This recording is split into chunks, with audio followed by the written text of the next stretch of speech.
Bonjour Laure Girard, vous êtes rédactrice en chef de LMTV Sarthe. Bonjour Jean-Yves Breteau, je ne vous présente plus, vous êtes le responsable de rédaction de Radio Alpa. Dimanche 9 juin, les électrices et les électeurs français choisiront les 81 députés de la France qui les représenteront parmi les 720 élus au Parlement européen à Strasbourg pour un mandat de 5 ans jusqu'en 2029. C'est une élection à un seul tour, à la proportionnelle. Il n'y aura donc pas de second tour. Pour que chacune et chacun puisse prendre conscience des enjeux de ces élections européennes, la FRAMA, la Fédération régionale des radios associatives Maine-Anjou, a mobilisé ses radios pour organiser ce débat public radiodiffusé sur tout son réseau. Un débat organisé en partenariat avec la Maison de l'Europe Le Mans-Sarthe et bien sûr avec la collaboration de LMTV Sarthe. Nous sommes en direct de la maison de quartier Georges Moustaki au Mans et nous remercions le kiosque de la MJC Prévert qui nous accueille en ce lieu de lien social et d'accès à la culture. Ce débat est ouvert au public, Laure. Absolument. Vous êtes donc les bienvenus si vous voulez venir nous rejoindre. Bienvenue aussi aux auditrices et aux auditeurs qui nous écoutent en direct ou en différé sur Radio Alpa au Mans, Contact FM à Château-du-Loir, Radio Prévert à Pont-Valin et à La Flèche, Cartable FM au Mans, Radio Ornithorynque à Boulois, Fréquencier à Sillé-le-Guillaume. Et votre télévision locale LMTV Sarthe diffusera ces 2 heures d'échange le dimanche 2 juin à 18h35 et en multi-rediffusion au cours de la nuit de dimanche à lundi. Vous pourrez également le retrouver au cours de la matinée du lundi le lendemain. En quoi ce débat sera très intéressant puisque si on n'a pas compris quelque chose à un moment, on a un replay. On peut le revoir. Parmi les enjeux de ces européennes, ce débat interrogera chaque liste sur 3 thèmes de 30 minutes qui interpellent les électrices et les électeurs entre doute et confiance en l'Europe, l'intitulé de ce grand débat. Robin Hulin de Radio Alpa s'intéressera à la jeunesse, à savoir si l'Europe peut enchanter l'avenir pour les jeunes générations. Jocelyn Abet de Radio Prévert interrogera sur ce qui préoccupe au plus près les électrices et les électeurs, leur pouvoir d'achat et plus particulièrement comment consommer mieux tout en préservant la planète. Valérie Cassio de Contact FM abordera la situation de l'Europe dans l'instabilité mondiale entre guerre, conflits géopolitiques et exil climatique. En somme, comment l'Europe peut garantir le maintien de la paix, comment l'Europe se prépare à être une terre d'asile et d'accueil. Aussi, pour agir au sein du Parlement européen, quel est le rôle du député européen justement, Laure ? Ou eurodéputés, on les appelle également comme ça. Ils siègent 12 fois par an, c'est-à-dire 1 semaine par mois en session plénière au Parlement européen de Strasbourg. Et chaque mois, ils passent près de 2 semaines parfois à Bruxelles où ils participent à des commissions en groupe ou en intergroupe parlementaire afin de travailler sur des sujets de fond. En somme, ils sont comme les députés de notre Assemblée nationale, mais à l'échelle des 27 pays membres. Ils façonnent donc et votent les lois européennes. Vous l'avez dit, mais c'est important, ils sont élus au suffrage universel direct à un seul tour. Leur mandat est de 5 ans. Le seuil minimum pour obtenir un siège est de plus de 5% de voix. 38 listes de candidats ont été officiellement enregistrées, donnant un large choix donc pour voter. Aussi, nous remercions les candidates et candidats et représentants locaux des 10 listes présentes à ce débat. Dans l'ordre chronologique du tirage au sort de leur emplacement sur le plateau, Mathieu Ferrand, secrétaire départemental adjoint, les Républicains Sarthe, pour la liste La Droite pour faire entendre la voix de la France en Europe, conduite par François-Xavier Bellamy. Christophe Ruyon, maire de Coulennes, est parmi ses mandats président de l'Union des élus socialistes d'Europe et président du groupe socialiste et démocrate du Comité européen des régions. Il représente la liste Réveiller l'Europe, conduite par Raphaël Glucksmann. Maël Briand, porte-parole de la France Insoumise Sarthe, est candidat en 44e position sur la liste de la France Insoumise, Union populaire, conduite par Manon Aubry. Thierry Nouchy, enseignant formateur en lycée agricole, liste Lutte ouvrière, le camp des travailleurs, conduite par Nathalie Artaud. Et puis Olivier de Bouillerie, médecin généraliste de campagne et candidat en 43e position sur la liste Alliance Rurale, conduite par Jean Lassalle. On continue avec Raymond de Malherbe, conseiller régional Pays de la Loire et responsable de la 4e circonscription du parti Reconquête, représentant de la liste La France fière, menée par Marion Maréchal et soutenue par Éric Zemmour. À vos côtés, Angéline Furet, écrivain public, référente départementale du Rassemblement national et candidate en 28e position pour la liste La France revient, avec Jordan Bardella et Marine Le Pen. Fabien Gache est électromécanicien, syndicaliste CGT Renault Le Mans et candidat en 7e position sur la liste La Gauche Unie pour le monde du travail, soutenue par Fabien Roussel et conduite par Léon de Fontaine. Pierre Carrette est paysan et porte-parole Les Écologistes 72, ex-Europe Écologie Les Verts. Il est candidat en 22e position sur la liste Europe Écologie, conduite par Marie Toussaint. Enfin, Cyril Boisiz est délégué départemental du parti Renaissance, représentant la liste de la majorité présidentielle Besoin d'Europe, conduite par Valérie Hayé. Un débat entre 10 listes relève d'un challenge pour la clarté et l'équilibre du débat.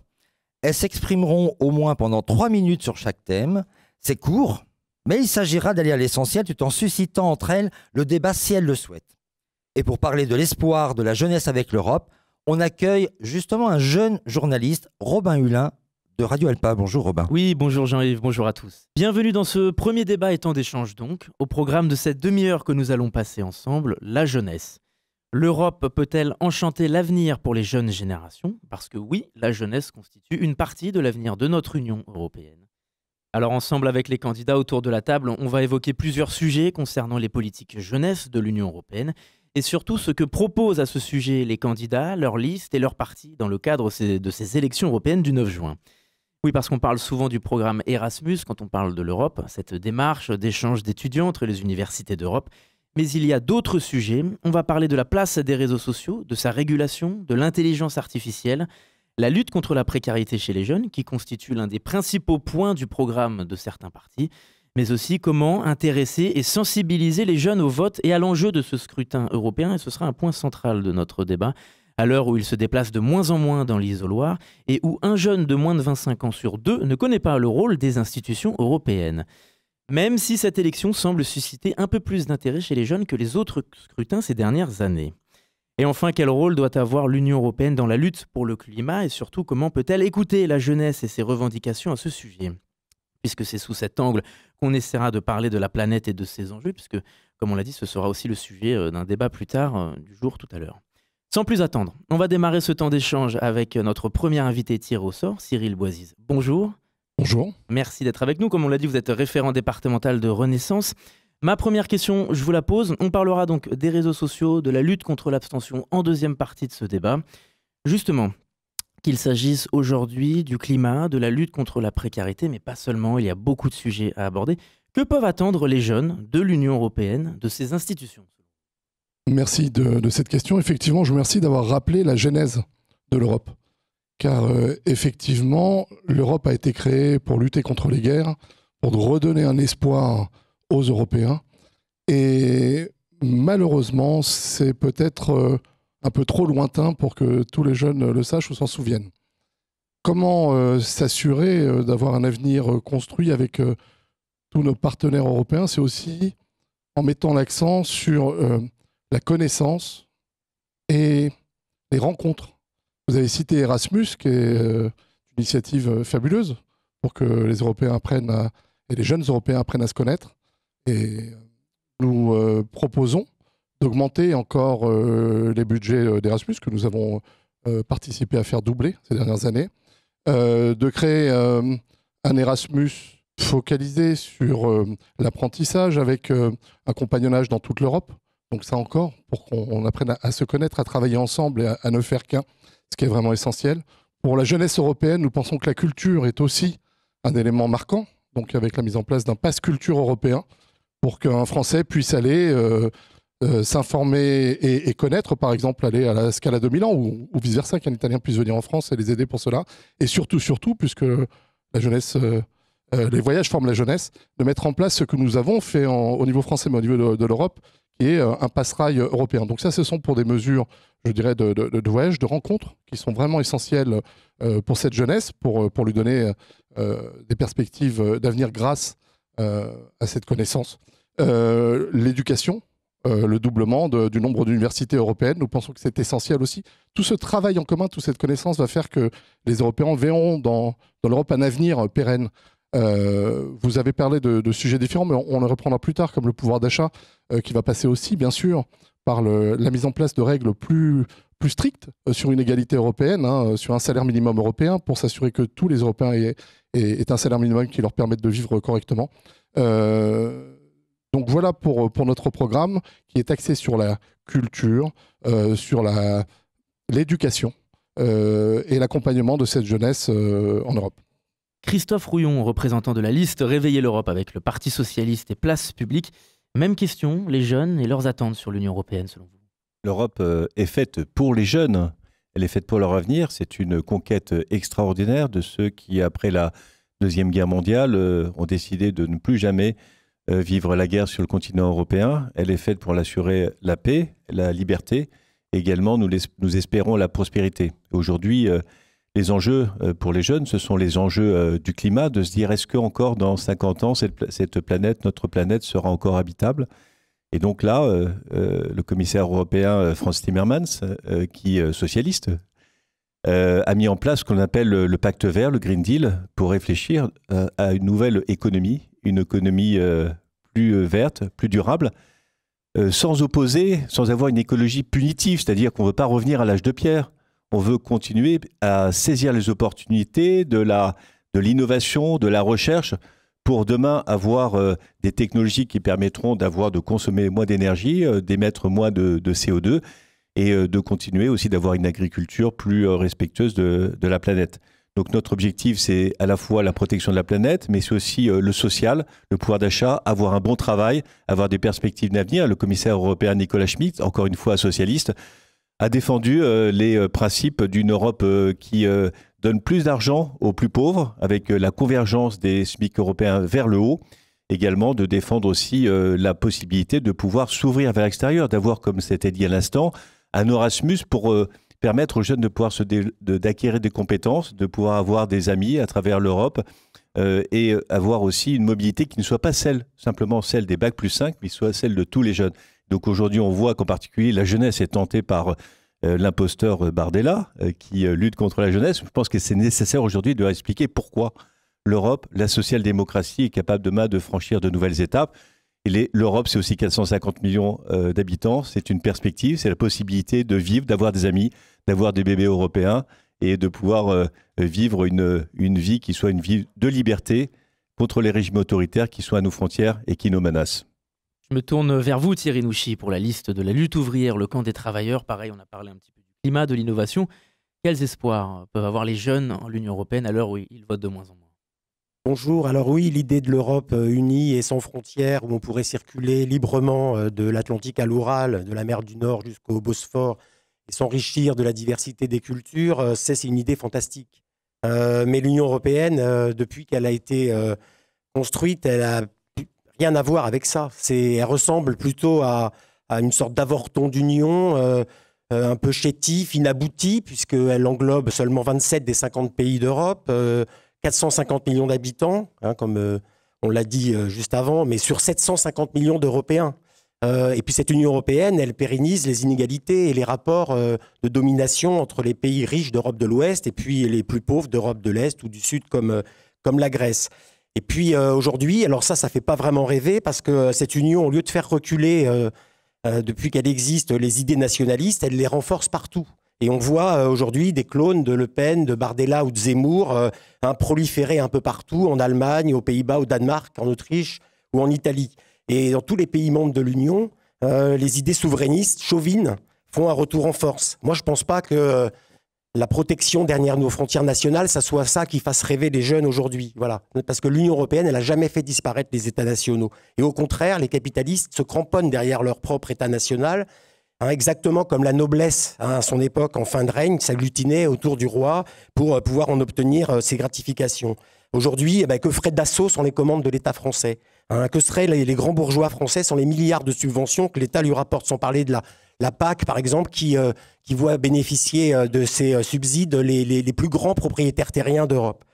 Bon, c'est une des contradictions de la classe capitaliste aujourd'hui. Elle a besoin de l'Union européenne pour que ses trusts, finalement, puissent concurrencer avec les États-Unis ou la Chine, mais elle ne peut pas se passer des États nationaux. Alors, certains ont essayé de la quitter, comme la Grande-Bretagne. Ça n'a changé absolument rien au sort des travailleurs britanniques, ni des travailleurs du reste de l'Europe. Et finalement, cette politique de l'Union européenne, elle s'apparente plutôt à 2 pas en avant, 3 pas en arrière. Alors, je ne vois pas comment elle pourrait faire rêver les jeunes. Alors, on a parlé du SMIC européen juste avant. Effectivement, depuis 80 ans qu'elle existe, l'Union européenne n'a jamais été fichue de mettre en place un SMIC européen. Dans la moitié des pays membres, le salaire minimum, il n'atteint même pas 800 € par mois, 400 € en Bulgarie. Et même dans les pays les plus riches comme la France, est-ce qu'on peut vivre aujourd'hui décemment avec un SMIC ?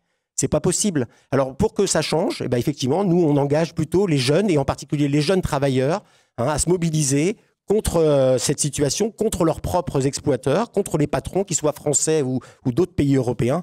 Et là, on pourra effectivement construire une Europe qui sera celle des travailleurs, une autre Europe. Angéline Furet, bonjour. Vous êtes candidate sur la liste du Rassemblement national avec Jordan Bardella. Je vous laisse la parole sur cette première question sur les jeunes, l'Union européenne et leur avenir. Bonjour Robin Hulin. Tout d'abord, je tenais à faire remarquer à nos auditeurs, vos auditeurs en l'occurrence, que toutes les personnes qui ont pris la parole jusqu'à présent ont tous défendu plus d'Europe. Certains, comme le monsieur qui vient de précédemment prendre la parole, regrettaient que nous ne soyons pas déjà à 37 États européens. Eh bien, nous, au Rassemblement national, nous considérons qu'actuellement, l'Europe, ou plutôt l'Union européenne pour les jeunes, c'est le défi climatique, c'est également l'appauvrissement et l'insécurité. C'est donc la peur du lendemain. Et nous ne pensons pas que le fait d'avoir une défense à la frontière européenne et des contrôles aux frontières nationales fasse que l'on se rabougrit sur nous-mêmes et que l'on se coupe et que l'on fait du chauvinisme. Si je ne m'abuse, la Deuxième Guerre mondiale a été gagnée au nom de la France, au nom de la patrie et grâce à des idées souverainistes. Et c'est justement, comme vous le disiez très bien, c'est pour la paix. Et avec cette idée de paix et de prospérité que l'Union européenne a été voulue par ceux qui l'ont construit. Or, ce matin, le ministre... Oh, ça c'est facile, monsieur.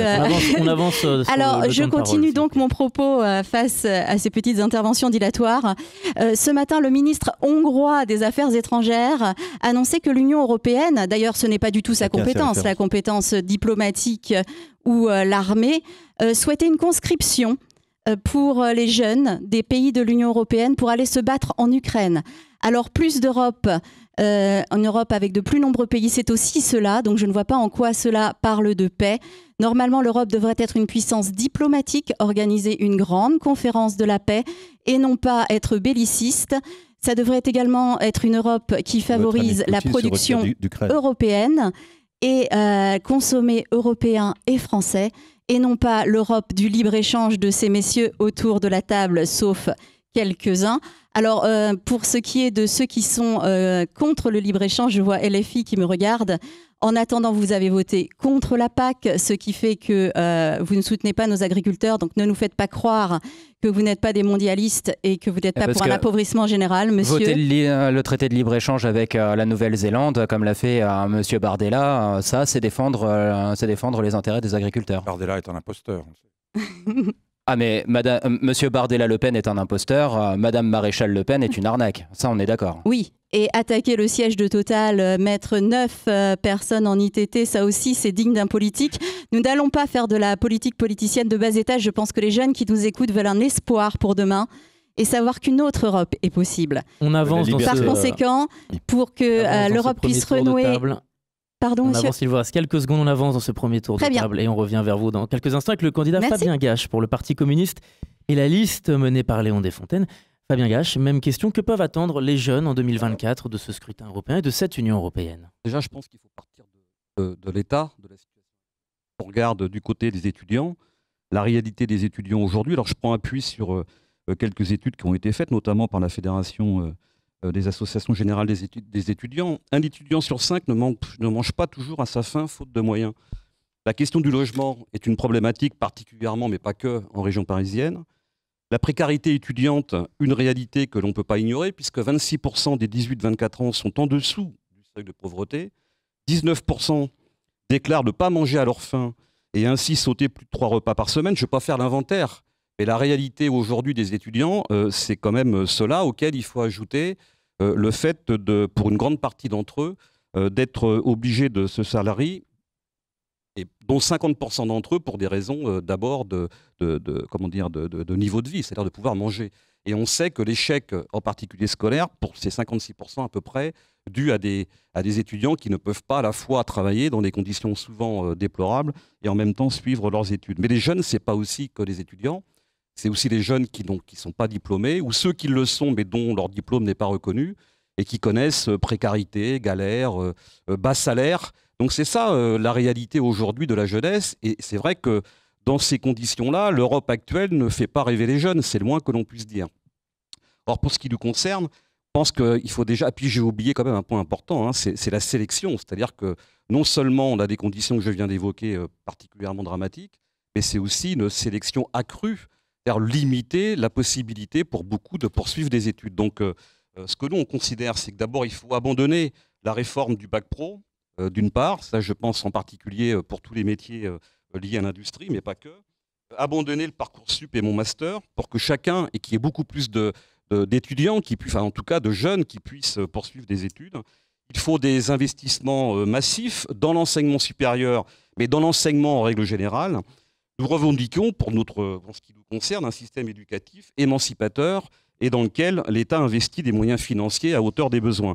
Et puis, évidemment, on ne peut pas détacher la problématique de la réindustrialisation, de la relocalisation qui touche à la fois la question de l'emploi des jeunes que j'évoquais là, qui n'ont pas forcément de diplôme ou qui en ont un, mais qui restent au chômage, c'est-à-dire avec des conditions sociales qui soient à la hauteur de ce qu'on peut attendre au XXIe siècle, de bons salaires, avec une reconnaissance de leur qualification. Je pense que c'est l'ensemble de ces questions-là qui sont posées. Je regarde le temps qui m'a imparti. Et puis pour leur donner envie, encore faudrait-il qu'on leur demande leur avis, d'une part, mais ça, c'est pas que pour les jeunes. Encore faudrait-il qu'on leur donne les éléments de réflexion pour qu'ils puissent en construire un. Et encore faudrait-il qu'il y ait des lieux où la démocratie est respectée, ce qui n'est quand même pas le cas, le moins qu'on puisse dire, ni au niveau national, ni au niveau européen. Merci Fabien Gache. Pierre Carrette, bonjour, vous êtes le candidat pour la liste Europe Écologie, conduite par Marie Toussaint. Là aussi, un mot sur les jeunes, peut-être le climat, comme vous représentez Europe Écologie, et leurs attentes et le rôle de l'Union européenne pour eux. Bonjour, merci Monsieur Hulin. De toute façon, je pense que les jeunes aujourd'hui sont tout à fait européens. Ils jouent en ligne à Fortnite ou à Brawl Stars avec des Slovaques, ils lisent des romans policiers suédois, ils vont en vacances à Barcelone. Je ne pense pas que je croise beaucoup de jeunes aujourd'hui qui voudraient revenir en arrière, ne pas pouvoir utiliser leur téléphone portable quand ils partent en vacances, avoir besoin de changer de câble à chaque fois qu'ils changent de pays. Donc cette intégration européenne, elle est très forte. Elle est très forte aussi grâce à Erasmus, comme vous l'avez cité. D'ailleurs, je dis à M. Boisis que l'Erasmus pour les apprentis, ça existe déjà et depuis 5 ou 6 ans. Ça doit être renforcé. Il faut le renforcer, effectivement. Mais ça existe également pour les non-diplômés. Grâce à nous aussi. Et grâce à nous. Et ce qui est un sujet qui est extrêmement important pour les jeunes, c'est naturellement l'avenir climatique de notre planète et d'avoir un monde vivable pour eux et pour leurs enfants également. C'est un sujet qui les touche beaucoup plus intimement que les personnes âgées, forcément, puisque eux vont être confrontés. On voit déjà aujourd'hui les conséquences de ce changement climatique. Je tiens à signaler ici que dans les classements qui ont été faits par toutes les associations environnementales, je pense à FNE, les Amis de la Terre ou Bloom, ce sont les écologistes, la liste écologiste, le groupe des Verts européens qui bénéficient des meilleures notes en termes de cohérence et de solutions sur toutes ces questions, beaucoup plus que l'ensemble des autres partis. Et je suis très heureux d'entendre que vous avez prononcé le mot changement climatique quand j'ai vu qu'au Parlement européen, votre groupe et le Rassemblement national en particulier a voté contre la taxation des jets privés. Donc là, on est vraiment sur l'alliance du capital et de ce qui est le pire en termes d'écologie. Permettez-moi, monsieur, mais peut-être que ce devrait être les tankers et le fret aérien qui font venir des denrées de Chine ou de pays étrangers qui devraient être taxés mais ou limités. Je n'en dis qu'on vient pas, mais les jets privés, les quelques jets privés sont quand même un symbole absolument scandaleux de l'utilisation des énergies entreprises de venir fossiles aujourd'hui. Mais fossiles, vous savez ce que c'est, puisque vous en êtes. Oh, c'était mignon. Vous êtes charmant, comme votre parti. Toujours délicat. On avance puisque le temps passe vite, on va se tourner vers le Parti Les Républicains et les Centristes, mené encore cette année par François-Xavier Bellamy, avec aujourd'hui Mathieu Ferrand, secrétaire départemental adjoint pour LR en Sarthe. Bonjour, même question sur la jeunesse. Bonjour, concernant les jeunes, je pense qu'on sera peut-être tous du même avis autour de la table. L'Europe, hors élection, on en parle très peu malheureusement. Et je pense qu'il y a là aussi quelque chose à travailler, c'est que l'Europe aujourd'hui nous touche dans notre vie quotidienne. Il faudra en parler plus régulièrement. Aujourd'hui, un certain nombre de médias qui en parlent assez régulièrement par rapport aux années précédentes. On voit le travail de la Maison de l'Europe, le Mansart par exemple. Il y a eu une amélioration par rapport aux 5 dernières années, c'est sûr, mais je pense qu'il y a réellement encore un travail plus profond à faire, en tout cas. Ça va justement être le sujet précis de notre deuxième partie d'échange.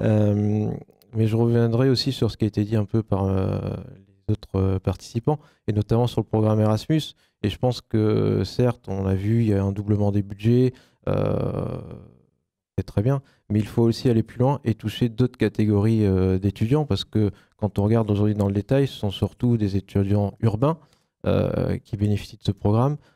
Donc l'ouvrir, et c'est la proposition justement de Franck-Xavier Bellamy, c'est de l'ouvrir aux jeunes qui vivent en milieu rural, l'ouvrir aussi aux des catégories beaucoup plus jeunes, aux collégiens, aux lycéens notamment, parce que les échanges c'est très important, et comme l'a dit Monsieur de Renaissance, il faut qu'il y ait un dialogue pour tous et dès le plus jeune âge. J'ai gagné le particule au passage, je vous remercie, de Renaissance. Et je revendique, et effectivement, c'est très important. Et d'ailleurs, ce sont nos propositions d'ouvrir Erasmus aux écoles primaires, d'abord en numérique, puis après au collège et au lycée, pour aller dans ce sens. Donc, merci. Et je terminerai après, surtout, quand on dit quel espoir la jeunesse a pour l'Europe. Je pense que quand on voit que, notamment en France, nous avons plus de 29 licornes, donc ces entreprises qui sont cotées à plus d'1 milliard d'euros, et qu'en Europe, nous sommes l'un des leaders justement dans ces types d'entreprises. Je pense que nous avons des jeunes avec du talent qui ne demandent qu'à travailler, qu'à innover. Il ne tient qu'à nous après de les encourager, notamment en supprimant certaines normes et certaines contraintes, qui aujourd'hui est un frein. Maël Briand, vous êtes candidat pour la France Insoumise et l'Union Populaire avec Manon Aubry comme chef de file. Pareil, la jeunesse, votre regard sur ce premier temps d'échange. Oui, merci Robin. Une première chose pour revenir tout de même sur les 3 thématiques qui vont être pour nous structurantes de cette élection, et vous allez voir que ce n'est pas déconnecté de votre question. Le premier enjeu, c'est bien sûr la défense de nos services publics et la défense des conditions de vie dignes sur le sol français, y compris de nos travailleurs. Le deuxième grand axe que nous défendons, évidemment, c'est la lutte pour un monde en paix.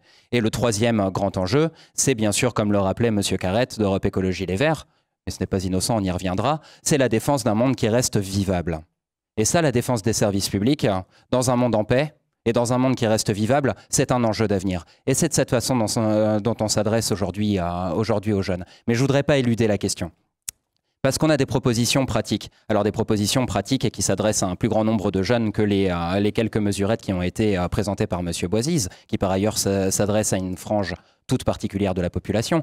Nous sommes battus dès les élections législatives et même dans l'avenir en commun en 2017 pour instaurer une garantie dignité à destination des jeunes. C'est-à-dire l'assurance pour tous les jeunes, où qu'ils habitent, peu importe d'où ils viennent, peu importe leurs horizons sociaux, de bénéficier d'une bourse de 1 000 € par mois, de 1 052 €. À l'époque, nous avions retenu justement... Entre agir et proposer. Pardon ? La différence entre agir et proposer. Ah, mais justement, nous proposons que les personnes... Mais il est mieux d'agir. Ah mais évidemment, bien sûr, bien entendu, on est bien d'accord. D'ailleurs, c'est pour ça que dès qu'on aura pris le pouvoir en Europe, on aura tôt fait de vous mettre dehors, vous et votre politique. Très bien, autour d'un feu de camp avec des posters de Che Guevara. Mais quelle caricature. Ça passe. Mais quelle caricature. Il vaut mieux enrégimenter la jeunesse comme vous le faites. Absolument pas la jeunesse. Oui, c'est ça. Donc vous allez défendre le SNU, le Service National Universel, et qu'est-ce que vous allez défendre après? La notion fauteur de troubles sur les dossiers scolaires qui vont poursuivre des élèves et les condamner à l'assignation sociale scolaire et qui va surdéterminer leur parcours de vie. C'est la politique qui nous est présentée par M. Attal, qui est complètement en régression vis-à-vis de l'idée de progrès social que nous portons. Maël Briand, on avance sur ce débat. Non, mais de ce fait, je trouve ça tout de même quand même assez caricatural, parce que de fait, ce qui est défendu par M. Attal, comme il l'a d'ailleurs présenté dans son discours de politique générale, et comme il l'a présenté la dernière fois dans ses grandes mesures justement pour pouvoir enrégimenter la jeunesse, ce que nous observons, c'est quand même la convergence d'un arc réactionnaire très fort autour de cette question de la jeunesse. Et je trouve tout de même, j'ai trouvé à la limite le moins conservateur de toutes les prises de parole qui ont été faites dans le spectre de droite depuis le début, la prise de parole de M. Ferrand, avec qui je partage un certain nombre de vues, notamment sur la diffusion d'Erasmus+, et d'Erasmus+, au moins pour ce qui est pratique. La France insoumise et les Républicains est une nouveauté. On aura appris quelque chose. Au moins pour ce qui est utile. C'est un axe qui fera réfléchir. C'est-à-dire qu'à un moment, il faut aussi que nous nous adressions, que les politiques européennes s'adressent aux jeunes qui sont inscrits sur les territoires ruraux. En Sarthe, c'est un enjeu. Parce qu'il y a un grand nombre de notre jeunesse qui est inscrite sur ces territoires qui sont oubliés par la majorité, que vous conduisez aux côtés des Républicains, M. Rouillon. C'est vous qui êtes en ce moment. Pour les territoires, en particulier la politique de cohésion territoriale. Aux côtés des Républicains et aux côtés de Renaissance. Le budget de l'Union européenne, c'est deux choses. 340 milliards d'euros pour la cohésion territoriale, la solidarité entre les territoires, pas simplement entre la France et l'Est, mais au sein même des territoires européens. Et la deuxième chose, la politique agricole commune. Et c'est vrai que les socialistes en Europe ont voté pour ces politiques que vous n'avez pas défendues et ni votées. Et malheureusement, vous n'êtes pas en mesure et en responsabilité de faire la chose qui s'impose, c'est-à-dire garantir aux jeunes en Europe de bénéficier d'une enveloppe leur permettant de faire face à la vie de tous les jours. On avance. Olivier de la Bouillerie, s'il vous plaît. Olivier de la Bouillerie, bonjour. Oui. Vous êtes candidat pour la liste Alliance Rurale avec Jean Lassalle. Même question, quel espoir les jeunes peuvent avoir en l'Union européenne et notamment grâce à votre liste? D'abord, je voudrais vous dire que je pense à un bon moment. Moi, je ne suis pas du tout un homme politique. Je suis un médecin de campagne, j'ai 75 ans, j'exerce toujours parce que il y a un désert médical dont on n'a pas parlé, mais qui est quand même inquiétant. Donc, si je m'en vais, il n'y aura plus de médecins dans mon coin. Donc, et puis, c'est un métier où on ne travaille pas. Je vois, on a entendu parler des retraites et tout ça. Un médecin de campagne, vous vous baladez toute la journée, vous faites, c'est pas du tout fatigant. Donc, je pense que jusqu'à 80 ans, je pourrais continuer. Voilà une petite aparté. Je suis venu ici parce que je pense que je veux défendre la campagne, si vous voulez. Je ne voudrais pas qu'actuellement, il y a 20% de gens qui vivent dans le milieu rural et 80% en ville. Je ne voudrais pas que dans quelques années, on ait 98% en ville et puis 2% à la campagne. Au demeurant, on reste sur la question de jeunesse, si vous voulez bien. Donc oui, alors si on veut rester à la campagne, si vous voulez, nous, les vieux cons comme nous, on sera morts d'ici quelques années, donc ça n'a aucune importance. Mais par contre, je voudrais que les jeunes puissent continuer à vivre à la campagne. Et donc pour ça, il faut qu'ils aient un travail, qu'ils puissent, si vous voulez, avoir des services de proximité normaux et tout ça. Ça, c'est très important. Donc, c'est pour ça que je suis venu ici. Je suis sorti de ma campagne un peu à contre-gré parce que moi, je suis un homme, je fais 35 heures par jour, mais 35 heures, c'est pas de travail, c'est de sommeil. Donc, je me lève à 5 heures, je me couche à minuit. Mais si vous voulez, ce matin, j'ai été d'abord vous cueillir des cerises parce que j'ai dit c'est important Olivier que les gens quand même sur la jeunesse puissent manger des cerises. Et les réponses de l'Union européenne, justement, là-dessus. Donc, si vous voulez... si on ne se bat pas pour les jeunes, mais ce n'est pas nous de nous battre, c'est à eux de se battre, si vous voulez. C'est ce que je viens leur dire. Si vous n'allez pas voter aux européennes le 9 juin et qu'après vous vous plaignez, ben, ça serait entièrement de votre faute. C'est quand même les jeunes qui doivent se prendre en main. C'est ça que je voulais dire comme message. Et puis moi, je ne fais pas de la politique, donc je ne vais pas vous parler du pouvoir d'achat et tout ça pour le moment. Mais je pense que, si vous voulez, c'est quand même aux jeunes d'aller voter. Et je suis quand même désespéré quand j'en parle à la consultation à des jeunes qui viennent. Ils ne savent même pas que le 9 juin, on va voter. Ils ne savent pas pour qui il faut voter. C'est quand même catastrophique. Donc, pour Manon Aubry. C'est pour ça que je suis venu vous prêcher la bonne parole. Puisqu'on parle des jeunes, qu'est-ce qui explique, d'après vous, ce que vous nous dites, un désintérêt des jeunes pour aller voter, un désintérêt pour l'Union européenne? Parce que pour eux, ils ne voient pas ce que ça représente. Ils ne voient pas ce que l'Union européenne peut leur apporter. Et donc, je pense qu'il y a un manque d'information. Mais pour eux, le vote aux européennes, c'est comme si vous votiez pour Poutine en Russie, vous ne savez pas pourquoi. Particulièrement dans le milieu rural ou également en ville? Écoutez, moi je ne connais que le milieu rural parce que j'ai horreur d'aller en ville. Donc je suis venu parce que vous m'avez invité, mais si je n'avais pas eu le GPS, je crois que je me serais perdu. Autant je ne vais pas me perdre dans une forêt qu'en ville, ce n'est pas du tout mon truc là. Pour ce premier tour de table, on termine avec Raymond de Malherbe, conseiller régional, responsable de la 4e circonscription pour le parti Reconquête. Votre regard également sur ce premier sujet temps d'échange, les jeunes, quelles attentes sur l'Union européenne? Oui, de Raymond de Malherbe, donc pour la liste de Marion Maréchal. D'abord, il faut saluer le fait que l'Europe a amené la paix pour les jeunes. Effectivement, comme ça a été dit, il y a une initiative qui est Erasmus, qui d'ailleurs a démarré en dehors de l'Union européenne, mais qui a été reprise par l'Europe, qui a été tout à fait positive. Et puis l'Europe est un continent de liberté, ce qui est quand même essentiel pour les jeunes. Alors ce qui est intéressant, c'est de lire le Gallup World Happiness Report, c'est-à-dire le rapport sur le bonheur des gens, et de voir quels sont les pays les plus heureux, les moins heureux, pour voir ce que les jeunes recherchent. Et il faut quand même souligner que votre question est valide, car il y a quand même aujourd'hui une hausse du taux de suicide des jeunes et une anxiété chez les jeunes, une insécurité psychique, avec insuffisamment de soins psychiatriques d'ailleurs, hein, à cause du président Macron. Donc il y a une question auquel il faut répondre. Alors, quels sont les pays les plus heureux dans le monde? C'est les pays, surtout les petits pays, les pays du nord de l'Europe. Et sur les 15 premiers pays, il n'y en a que 2 qui font plus de 10 millions d'habitants, l'Australie et les Pays-Bas. Par contre, les pays les moins heureux, c'est les pays d'Afrique, souvent les pays islamisés. Voilà. Donc là, on a déjà les réponses quantitatives. Alors, on souligne que la France est 29e au niveau du rang du bonheur, calculé par l'Institut Gallup, surtout parce que la France est considérée comme plus corrompue que les autres. Et à la tête de la corruption en Europe, on a sans doute le Rassemblement national. Excusez-moi, est-ce qu'on peut rester centré sur les problématiques qui intéressent la jeunesse? Donc les jeunes, ils ont besoin de maîtriser leur destinée. Ça, c'est dans les rapports. Comment est-ce qu'être heureux? Ils ont besoin d'avoir une certaine prospérité, de maîtriser leur destinée et d'être libres d'être ce qu'ils sont. Ils ne pourront évidemment pas être si on laisse l'Europe se faire envahir par l'islam. Il y a aussi pour les jeunes, du point de vue qualitatif, et j'ai écouté une émission de France Culture, la nécessité d'être structuré, d'avoir une certaine sécurité, d'avoir des valeurs structurantes. Or, la sécurité est aujourd'hui mise très à balle, y compris dans les Pays de la Loire. On a vu l'attaque récemment à Chemillé en Anjou. Donc là, il y a un vrai problème que l'Europe n'adresse pas. Excusez-moi, Raymond de Malherbe, restons sur la jeunesse. Moi, j'ai une question à vous poser quand même, parce que là, vous nous dites, voilà, si on se laisse envahir par l'islam, etc., c'est pas un avenir pour les jeunes. Vous savez, on vit dans un quartier très d'origine culturelle très différente ici, et je peux vous assurer que les jeunes, notamment dans les établissements scolaires, au lycée, etc., vivent ensemble, quelle que soit leur origine, quelle que soit leur croyance. Est-ce que finalement, on n'est pas à côté de ce qu'attendent les jeunes dans le regard précis de ce qu'ils vivent tous les jours? Alors, la liberté, bien s'entendre ensemble. La liberté d'être, c'est essentiel pour les jeunes. Moi, je me réfère à une étude sur le bonheur des jeunes. Donc, je vous dis, la liberté d'être. C'est pour ça qu'il faut respecter toutes les opinions et croyances. Elle vient d'où, cette enquête?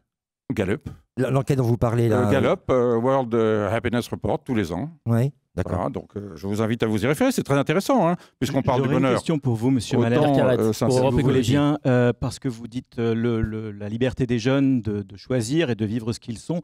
J'imagine que pour votre parti, ça vaut également pour les homosexuels, les transsexuels? Oui, la liberté, oui, absolument. La liberté est essentielle. Par contre, nous sommes contre, les programmes d'excessif wokisme qui créent une anxiété parce que les gens ne savent plus où ils sont. Mais nous sommes évidemment pour la liberté. Et cette liberté dont vous parlez, qui est essentielle, elle est menacée justement par l'islamisme. Mais je ne comprends pas, puisque vous nous dites que les jeunes Européens sont déjà anxieux. Il y a un illogisme dans votre discours global. Non, je peux vous répondre? Bien sûr, mais moi je pense qu'ils sont anxieux parce que tous les jours en ce moment, ils entendent Marion Maréchal sur les plateaux. C'est grand la France insoumise. Bien sûr. Oui, c'est bien la France insoumise. Non, alors je vais vous dire pourquoi ils sont anxieux. Parce que le pouvoir de la Commission est corrompu. Et d'ailleurs, les numéros 1 de la corruption, c'est sans doute le RN qui, quand même, a causé un préjudice de 6. Mais si vous n'aviez pas été écarté de votre parti il y a 6 mois de ça, vous seriez le candidat à la place de Madame Furet, voyons, pour le Rassemblement national. C'est parce que je m'élevais contre cette manque de gestion. Il y a 6,8 millions d'euros de préjudice quand même avec les assistants parlementaires de l'Union européenne. Il faut que les gens s'en rendent compte. Et alors ensuite, on a des gens comme Monsieur Breton. Et votre ami de France Insoumise à la région était d'accord avec moi. Le commissaire Breton qui a envoyé Athos dans le mur, il a vendu pour 40 millions d'euros. Et c'est pour ça, c'est contre ça aussi que les jeunes se dressent. Le capitalisme de connivence. On va rester sur la jeunesse et puis le temps passe. Et on va conclure très rapidement sur le thème. Les jeunes, ce qui leur fait peur, c'est la dictature. Et la dictature aujourd'hui, c'est la Commission européenne. Il faut donc la réduire à un rôle de secrétariat et redonner le pouvoir aux nations. On va conclure très rapidement sur ce thème parce qu'on a épuisé le temps des 30 minutes, si vous voulez. Tout le monde n'a pas le même temps de parole. Est-ce qu'on va poser justement, on va poser une question pour conclure sur le temps de parole. On va poser une dernière question et faire un dernier tour de table donc pour refermer ce premier débat sur la jeunesse. Tout simplement, on a essayé d'évoquer un petit peu le climat, le pouvoir d'achat, la lutte contre la précarité. Je me tourne vers vous, Cyril Boisis, pour commencer cette conclusion. De quelle manière votre liste et votre programme peut rendre les jeunes plus heureux? Comme je vous l'ai dit tout à l'heure, je pense que nous vivons dans un monde anxiogène et le bonheur passe par un état apaisé, c'est-à-dire pouvoir connaître les autres, ne pas les craindre et bien sûr manger à sa faim. Alors, nous l'avons fait au niveau local et ce que j'entendais tout à l'heure parler d'étudiants, et effectivement c'est un vrai sujet et c'était une des propositions de nos jeunes d'ailleurs de faire des repas au Crous à 1 € que nous avons pu mettre en place. Ce sont des sujets essentiels. Donc moi, je pense vraiment qu'avec des mesures pragmatiques pour...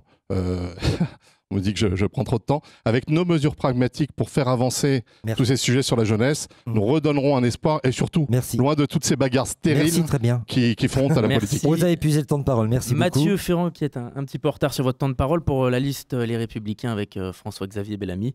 Même question, en quoi votre projet est le meilleur pour la jeunesse? Notre projet est le meilleur pour la jeunesse parce que les députés LR font partie du premier groupe politique au Parlement européen, parce qu'on a tendance à regarder plus le problème franco-français, mais au sein les députés LR siègent au groupe PPE qui est le majoritaire au Parlement européen, et c'est lui véritablement qui peut faire avancer un grand nombre de sujets. Et je rappellerai aussi un élément important du Parlement européen, c'est qu'il n'y a pas de majorité absolue et que nous sommes obligés de dialoguer avec tout le monde. Et que c'est comme ça, où on l'a vu tout à l'heure, sur certains sujets, on peut se retrouver. Et sur d'autres, on aura bien sûr nos convictions et nos propres intérêts. Mais on en parlera, je pense, plus tard. Et ça, vous avez encore 20 secondes. Alors, le bonheur est souvent une question individuelle. Les États qui ont prétendu acculer le peuple au bonheur, comme disait Lénine, ont conduit à parfois des catastrophes. Et là, je pourrais quand même alerter sur ça. Créer les conditions de bonheur, par exemple, lutter contre la précarité. Le commissaire Schmitt, socialiste, a en particulier réglementé les plateformes numériques qui transformaient des salariés en esclavage. L'Europe aussi de la culture, je pense qu'on n'en parle pas assez. C'est une victoire de Mme Chaibi tout de même. Je ne sais pas, peut-être. Alors, elle est partagée. Eurodéputée, la France. Oui, elle est certainement partagée. En tout cas, ceux qui l'ont fait voter, c'est les groupes qui sont majoritaires, PPE et socialistes au sein du Parlement européen. Après, la question aussi de la protection des femmes. Je pense que c'est très important. En tout cas, ce sera une priorité. La protection aussi des minorités, LGBTQIA+, parce que la différence entre les dictatures qui nous environnent, russes, etc., et l'Europe, c'est quand même qu'on est en liberté. Alors, on utilise le mot dictature dans n'importe quel sens, simplement, mais l'Europe est quand même la démocratie. Ceux qui ont vécu en dictature savent très bien que l'Europe est un pays. Pierre Carrette, il vous reste moins d'une minute. En quoi le projet d'Europe Écologie mené par Marie Toussaint est le meilleur pour les 5 prochaines années pour la jeunesse? Tout d'abord, c'est un programme qui a été construit avec la jeunesse. Nous avons un programme qui a été écrit avec l'ensemble de nos adhérents, y compris les jeunes écologistes. C'est également un programme qui est cohérent à l'échelle européenne, ce qui est malheureusement pas le cas de la plupart des autres partis, pour lesquels on arrive souvent à des votes contradictoires à la Commission européenne au sein des différents groupes. Nous, avec les écologistes et le Parti vert européen, on a construit notre programme depuis 1 an, tous ensemble. Ce qui est déjà un exercice culturel de pouvoir se mettre d'accord. Et c'est pour ça que ce programme peut être mis en place. Et puis, c'est un programme de protection pour la santé, de protection de l'environnement. Et aujourd'hui, on ne peut être heureux, en tout cas demain, on ne sera heureux que si on se sent protégé. Olivier de la Bouillerie, vous êtes le seul à qui il reste encore une vingtaine de secondes. On va terminer par vous, pareil, même question. Oui, je dirais rapidement que j'en ai marre des gens qui sont toujours assistés dans notre pays. L'avenir pour les jeunes, il faut qu'ils se bougent, il faut qu'ils aillent voter le 9 juin. C'est ça qui est important, c'est pas nous de le faire à leur place. Donc l'avenir, c'est pour eux. Comme je vous disais tout à l'heure, nous, on a vécu des moments extraordinaires à la campagne. S'ils veulent rester à la campagne, il faut qu'ils aillent voter le 9 juin, c'est tout. Merci pour ce premier tour entre les listes. Merci Robin Hulin de Radio Alpa. Deuxième thème, Laure Girard. On a pris du retard. Un petit peu de retard, en effet. Merci 1000 fois, Robin Hulin de Radio Alpa, pour la qualité de vos questions et de votre animation. Et on reçoit à votre place Jocelyn Abbé pour le deuxième thème. Vous êtes responsable d'antenne et journaliste de Radio Prévert. On est dans le secteur de Pont-Valin et de la Flèche sur notre territoire de la Sarthe.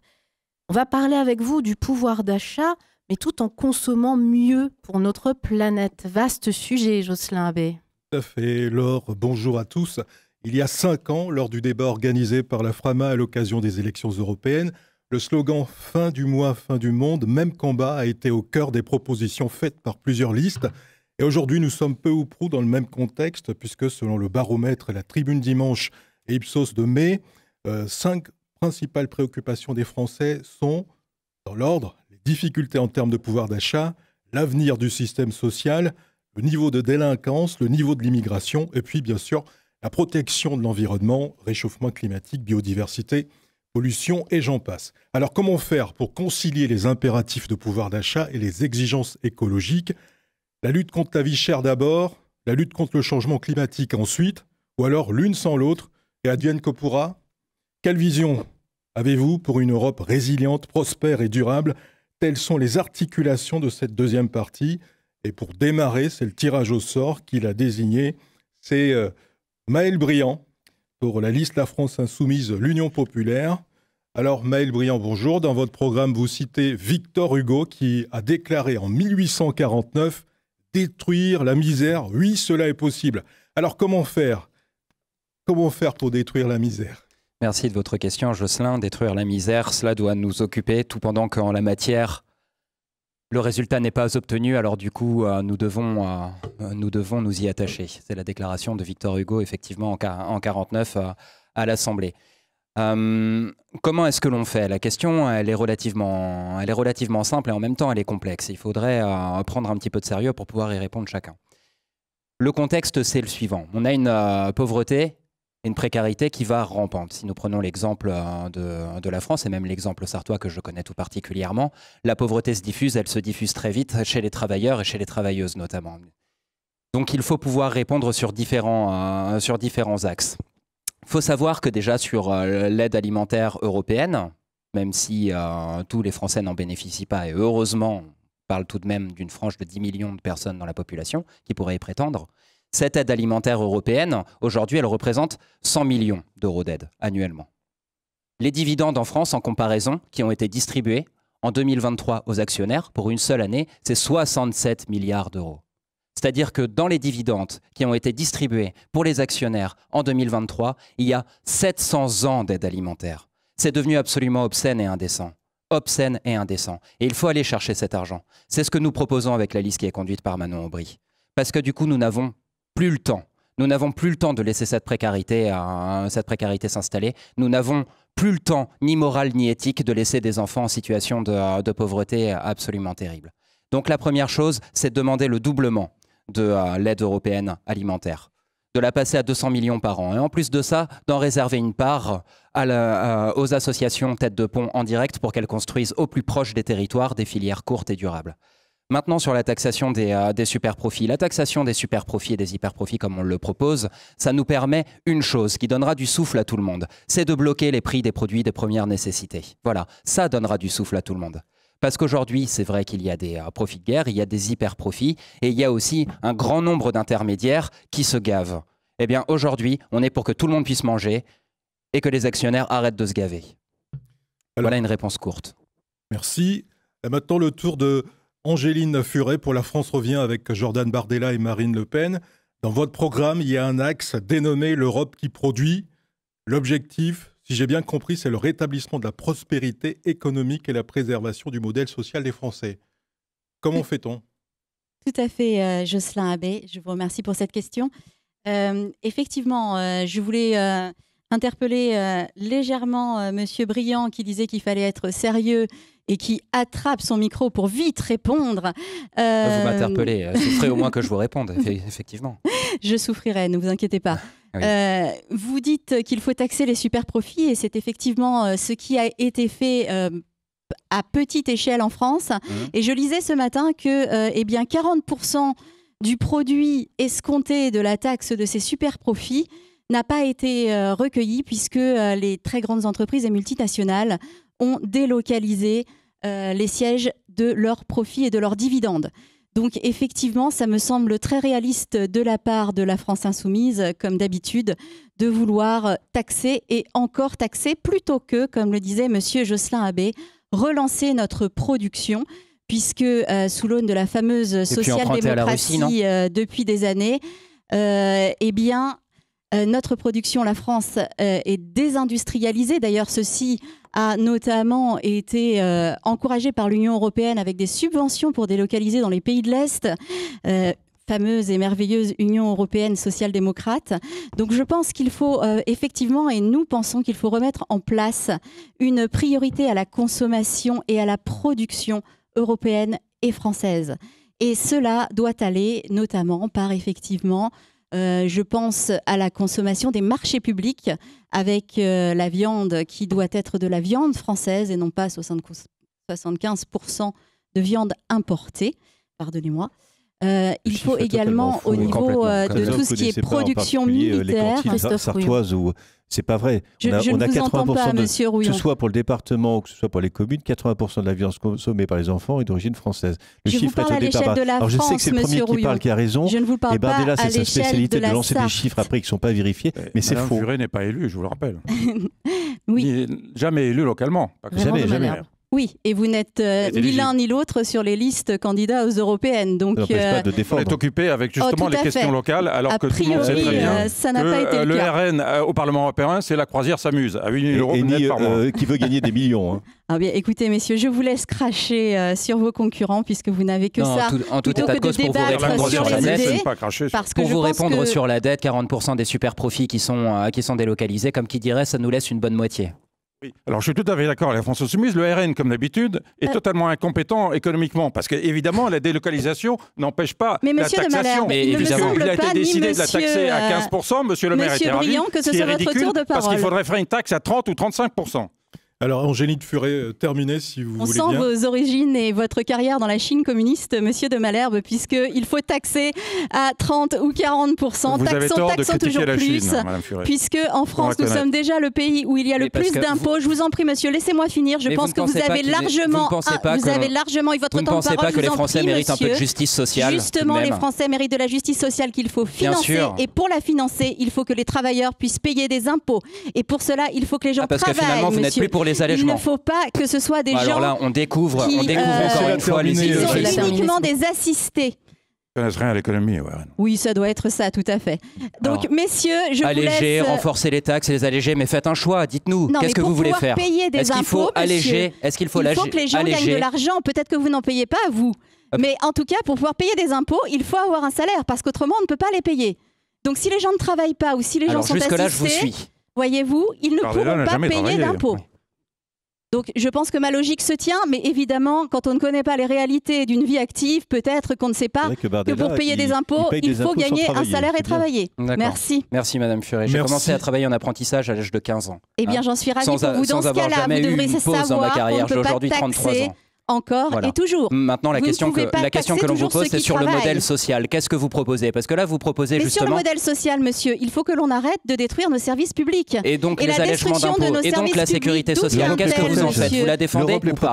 Vous la défendez ou pas? L'Europe les protège, monsieur Rouillon. Oui, mais pour la Poste, vous ne connaissez pas. C'est l'Europe, c'est une directive européenne qui protège le service postal universel. J'ai bien vu qu'il était protégé lorsque je travaillais à Saint-Mardoutille et ils ont fermé la 6 jours sur poste. 7, pardon, dans toutes les campagnes jusqu'à la dernière ferme, c'est grâce à l'Europe. Ne dites pas que l'Europe détruit les services publics. Enfin, monsieur Rouillon, tous les gens se rendent compte que les postes en campagne, les guichets de poste ferment. Non, mais ils étaient remplacés dans certains cas par des guichets dans les mairies. Et les petites personnes âgées qui veulent aller retirer leur argent à la poste comme ils le faisaient, comment font-ils s'ils ne sont pas véhiculés, monsieur Rouillon? Mais le trafic postal s'est effondré.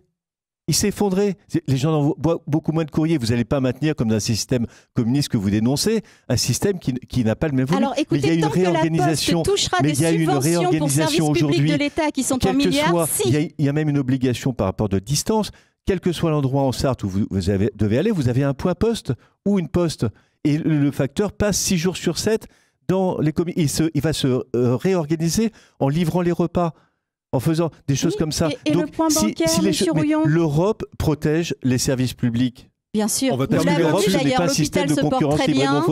Ce sont des idées fausses le corps médical se porte très bien, l'éducation nationale se porte très bien, nous l'avons vu, tout va bien dans le meilleur des mondes, monsieur Rouillon. Merci Christophe Rouillon et Angèle. Grâce à votre politique, l'éducation n'est pas une compétence européenne. On va laisser la parole aussi à d'autres listes, s'il vous plaît. Exactement, sinon on va faire du surplace. Et justement, lui, il va peut-être porter la parole de l'urgence, du bon sens. Olivier de la Bouillerie. vous entendez représenter la voix des territoires oubliés, territoires dans lesquels vous dites qu'il faut dynamiser l'économie rurale afin de vivre et travailler dans nos campagnes. Sur quel levier faudrait-il agir? J'ai bien compris que vous aviez dit que vous n'étiez pas homme politique. Donc, donnez-nous des propositions moi, je pense concrètes. que je vais tous vous mettre d'accord tout de suite. Allez vivre à la campagne, vous faites un jardin, vous faites vos légumes. Vous pouvez avoir des abeilles, donc vous avez du miel. Vous plantez des arbres fruitiers, vous avez des fruits.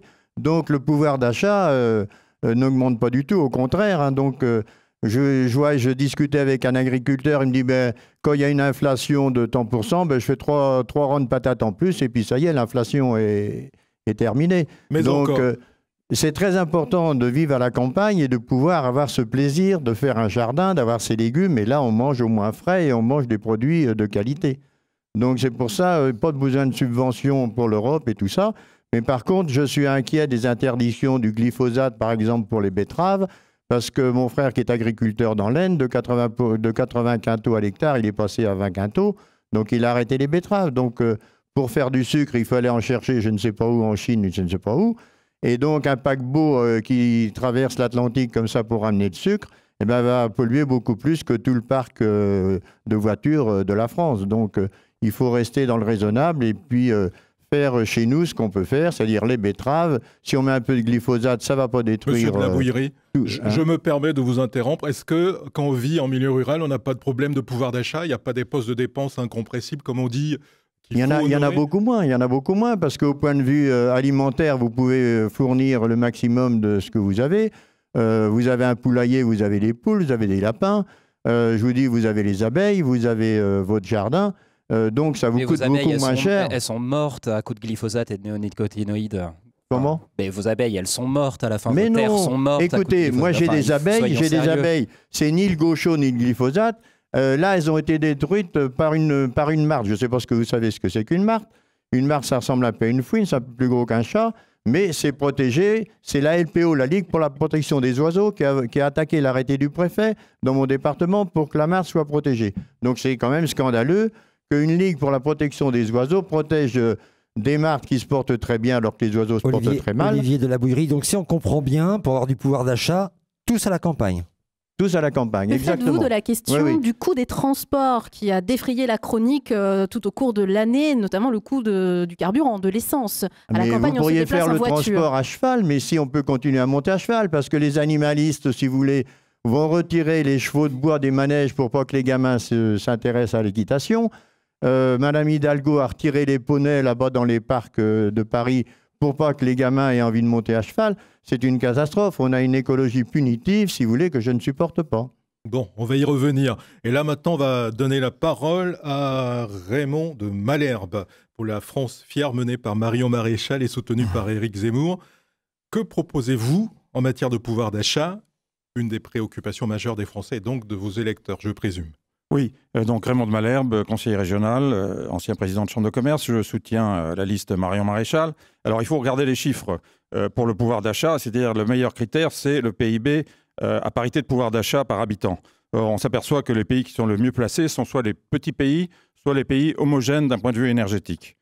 Alors par contre, les pays qui sont le moins bien placés, c'est terrible de le dire, mais ça il faut y penser, c'est des pays qui sont en guerre, comme évidemment Gaza, qui aujourd'hui est le territoire dans le monde qui souffre le plus au niveau alimentaire, il faut le rappeler, mais également des pays comme le Soudan, le Yémen, la Syrie, Haïti, Afghanistan. Donc pour défendre le pouvoir d'achat, il faut évidemment éviter la guerre, il faut essayer de résoudre les problèmes de guerre. Alors ensuite, il y a les problèmes des pays qui polluent. Les pays qui polluent le plus dans le monde sont la Chine, les USA, l'Inde, la Russie et le Japon. Et l'Allemagne en 6e. C'est-à-dire que nous, on a l'Allemagne qui est un problème en Europe. Mais évidemment, il faut ramener ça aux habitants parce que la Chine passe en 17e.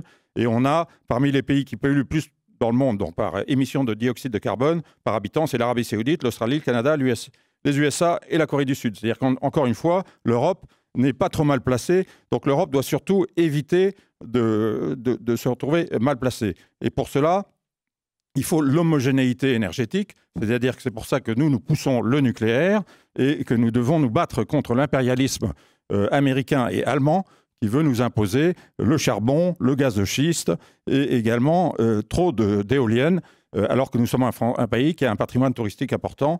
Et ça fait partie aussi du pouvoir d'achat, puisque je vous rappelle que notre balance commerciale est déficitaire, mais notre balance invisible, des invisibles, qui permet de maintenir la prospérité de la France, est positive parce qu'il y a beaucoup de tourisme qui viennent. Il faut évidemment prévoir une aide alimentaire et une aide pour la paix. Et je suis d'accord qu'il faut plus taxer les grandes entreprises. Et contrairement à Mme Furet, qui, comme tous les gens du RN, ne comprennent rien à l'économie, oui, on peut taxer. Et d'ailleurs, même ils le demandent parfois, les entreprises, même si elles sont délocalisées. Il faut arrêter le gigantisme et la centralisation. C'est-à-dire revenir à l'Europe des nations, à la subsidiarité, que les gens les plus près des citoyens prennent les décisions. Il faut donc également se méfier de l'islamisme, parce qu'on voit que les pays où il y a le plus de problèmes de faim et de malnutrition sont des pays en guerre et souvent des pays touchés par des guerres liées à l'islamisme. Et maintenant, on va donner la parole à Mathieu Ferrand pour la droite pour faire entendre la voix de la France en Europe. Selon Xavier Bellamy, l'appauvrissement de la France constitue une inquiétude majeure pour les Français. Comment les rassurer alors à travers quelques mesures d'urgence et d'autres peut-être sur le moyen terme, voire le long terme? On parlait il y a quelques instants des coûts de l'énergie et oui. Il n'aura échappé à personne que les députés LR ont obtenu une grande victoire au Parlement européen en justement obtenant le fait que l'électricité soit désindexée en fait du prix du gaz, ce qui nous a permis, nous, au niveau français, de retrouver l'atout du nucléaire, qui est une énergie décarbonée et qui, dans un moyen terme, en tout cas, peut nous permettre d'atteindre pardon, j'ai oublié le mot. L'autosuffisance. Les objectifs, oui, les outils du climat, merci. Quoique. Je n'ai pas le porte-parole des Républicains, mais je peux donner un coup de main de temps en temps. Quand même, ça peut... donc il y avait ce point. Voilà. Après, sur le pouvoir d'achat. La convergence gauche-droite. Je vous rassure, on n'est pas de convergence sur de nombreux sujets. Encore heureux. Oui, encore heureux. Donc voilà pour les énergies. Après, on porte en tout cas dans notre programme une initiative qui est de mettre en place un plan Made in Europe 2030 pour justement relocaliser la production en Europe et la réindustrialiser. Parce qu'aujourd'hui, il faut constater que notre pays et vous le dites continent... ça après avoir encouragé le vote de 40 accords de libre-échange. Peut-être aurait-il fallu je pense que sur les accords de libre-échange, vous n'avez pas de leçon à donner, madame. C'est très vrai. Nous en avons voté un seul et c'est celui de la Nouvelle-Zélande. Qui va permettre l'import d'un lait de grande qualité, comme chacun le sait, évidemment, qui va traverser la planète. Accords. C'était la seule présence. Un des plus catastrophiques pour nos agriculteurs que vous prétendez. Mais c'est clair, c'est clair. D'autant plus ici, en Sarthe, où nous sommes particulièrement déterminés par la filière laitière. Sur ce point, sur les accords de libre-échange, le groupe écologiste est le seul qui n'a jamais voté le traité de libre-échange à partir du moment où il y avait des matières agricoles à l'intérieur de ces accords.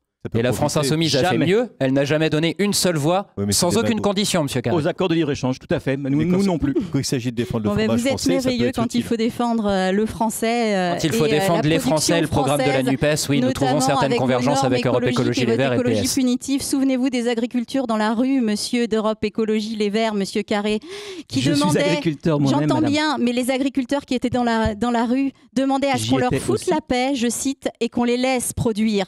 Donc ce n'est pas en leur imposant notamment... Angéline Furet, s'il vous plaît, votre temps de parole est écoulé. Si on peut laisser les autres listes s'exprimer, s'il vous plaît. Merci. En l'occurrence, monsieur Ferrand, qui peut poursuivre s'il veut bien. Et donc je disais la mise en place d'un plan Europe 2030, parce qu'au-delà de ça, il faut lever le tabou de la préférence européenne, en tout cas sur les marchés publics, et également faire une obligation de réciprocité d'accès au marché européen pour les pays qui ne respectent pas dans le sens inverse. Et plus largement, je pense qu'au-delà du pouvoir d'achat, ce que veulent les Français, c'est retrouver du pouvoir tout court, le pouvoir de produire, en baissant les impôts de production et les cotisations sociales qui tuent la compétitivité de nos entreprises, le pouvoir de transmettre également, et là je pense particulièrement aux droits de succession et de donation, parce que tout bonnement, nous voulons la mort des impôts sur la mort. Et enfin, effectivement, le pouvoir d'achat pour baisser les charges sociales et salariales, pour aligner au maximum le salaire net avec le brut. Merci. Maintenant, nous allons donner la parole à monsieur Boisise Cyril pour Besoin d'Europe, liste conduite par Valérie Ayé. Dans votre projet, vous dites que votre deuxième combat, c'est faire de l'Europe une puissance écologique, économique et sociale. Quelle va en être la traduction concrète pour les citoyens en matière de pouvoir d'achat? Merci Jocelyn. Effectivement, c'est notre deuxième combat parce qu'il est essentiel pour les citoyens européens. Alors j'ai entendu des choses qui étaient très bien, d'autres qui étaient, on va dire, poliment intéressantes. L'idée, c'est de pouvoir les mettre en place et avoir la capacité de passer des mesures à l'Europe qui puissent aller dans ce sens-là. Alors pour nous, ça va être, par exemple, en apportant un égalime européen pour essayer d'avoir un meilleur pouvoir d'achat pour les producteurs et une meilleure qualité pour les consommateurs, mais tout cela au niveau européen et de façon concertée. Ensuite, j'ai beaucoup entendu parler d'accords économiques. Alors, je pense que mes amis qui sont pro-international ne me contrediront pas. Travailler avec les autres pays n'est pas une chose mauvaise en soi. Par contre, il faut abandonner notre naïveté. La naïveté qu'on a pu avoir et demander de la réciprocité. Donc c'est une grande partie de notre programme, c'est-à-dire qu'à partir du moment où tous les nouveaux accords que nous proposons de valider devront vraiment passer sous le coup de cette réciprocité, ne pas faire entrer en Europe des produits qui n'ont pas les mêmes conditions que celles de nos producteurs européens. Mais pourquoi ne l'avez-vous pas fait avant, monsieur Bouaziz?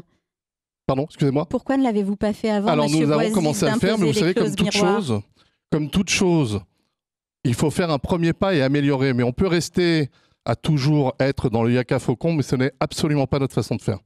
Alors, on commence et on améliore. Et je pense qu'on apprend aussi beaucoup de choses tous ensemble avec la réalité du terrain. L'écologie, bien sûr, est essentielle. Je pense que nous le faisons au niveau local, avec une baisse des émissions de gaz à effet de serre cette année qui est record et qui est continue depuis plusieurs années. Et ça va avec du pragmatisme aussi, puisqu'il faut que cela ne pénalise pas nos producteurs, nos citoyens. Il faut avoir, et surtout le pouvoir d'achat de nos concitoyens.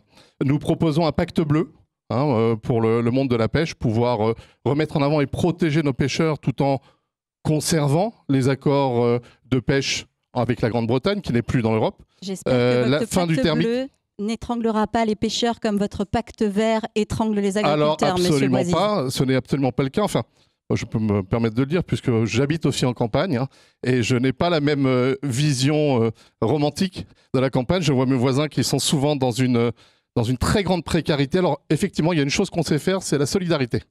Donc, on aura peu de chances d'avoir des gens qui crèvent la faim en campagne parce qu'on s'entraide. Mais franchement, je ne peux pas dire que tout va bien parce qu'il y a un potager et des ruches, malheureusement. Et surtout cette année, si on compte sur cette année pour manger, je pense qu'il y aura beaucoup de gens qui auront faim cet été, vu la saison compliquée que nous avons. Merci Cyril Bouaziz.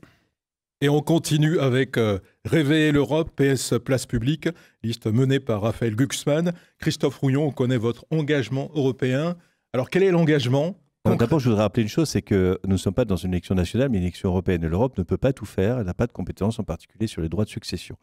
Et une deuxième remarque aussi, dire quand même, si on avait suivi le programme de l'extrême droite d'il y a quelques années, aujourd'hui, on n'aurait plus l'euro et on serait sorti de l'Union européenne. Et alors là, pour le coup, notre pouvoir d'achat serait effondré. Alors la France serait peut-être au niveau de l'Argentine ou du Liban, parce que sans l'Europe, sans en particulier l'action de la Banque Centrale Européenne, etc., on n'aurait pas survécu à la crise terrible que l'on a connue l'année dernière. Non, je ne vous permets pas, parce que vous avez beaucoup d'avance, donc je vais continuer. Votre temps de parole.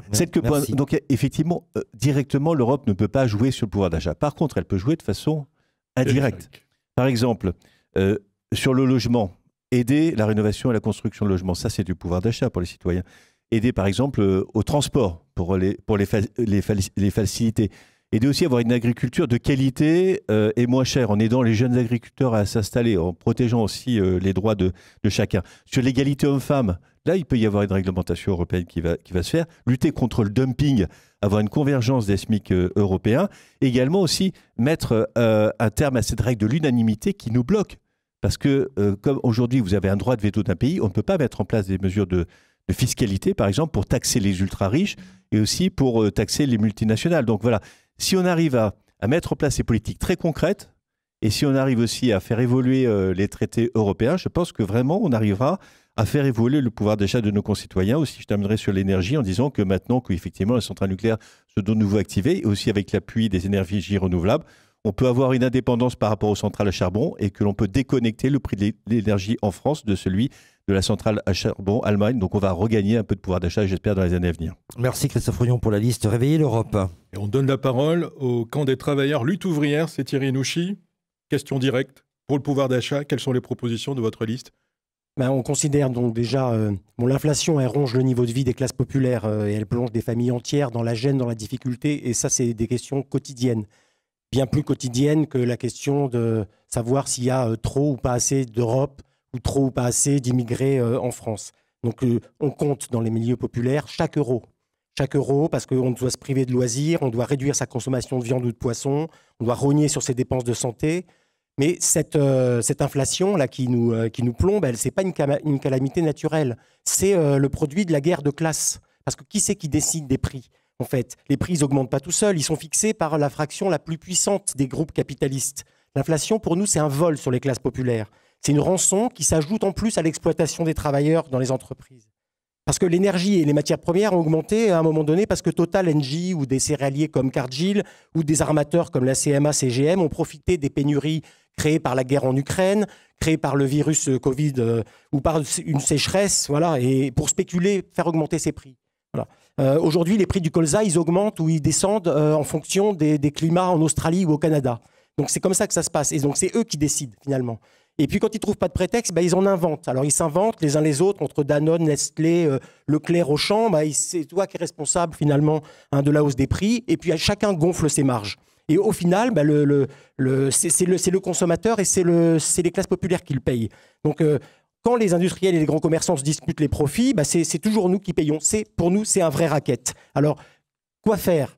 Effectivement, la question, c'est qu'il ne faut pas laisser l'inflation nous plonger dans la pauvreté. Et pour ça, il n'y a qu'une voie, une seule voie, imposer un rattrapage de nos salaires et leur indexation sur la hausse des prix. C'est-à-dire que chaque fois que les prix augmentent, les salaires, ils augmentent.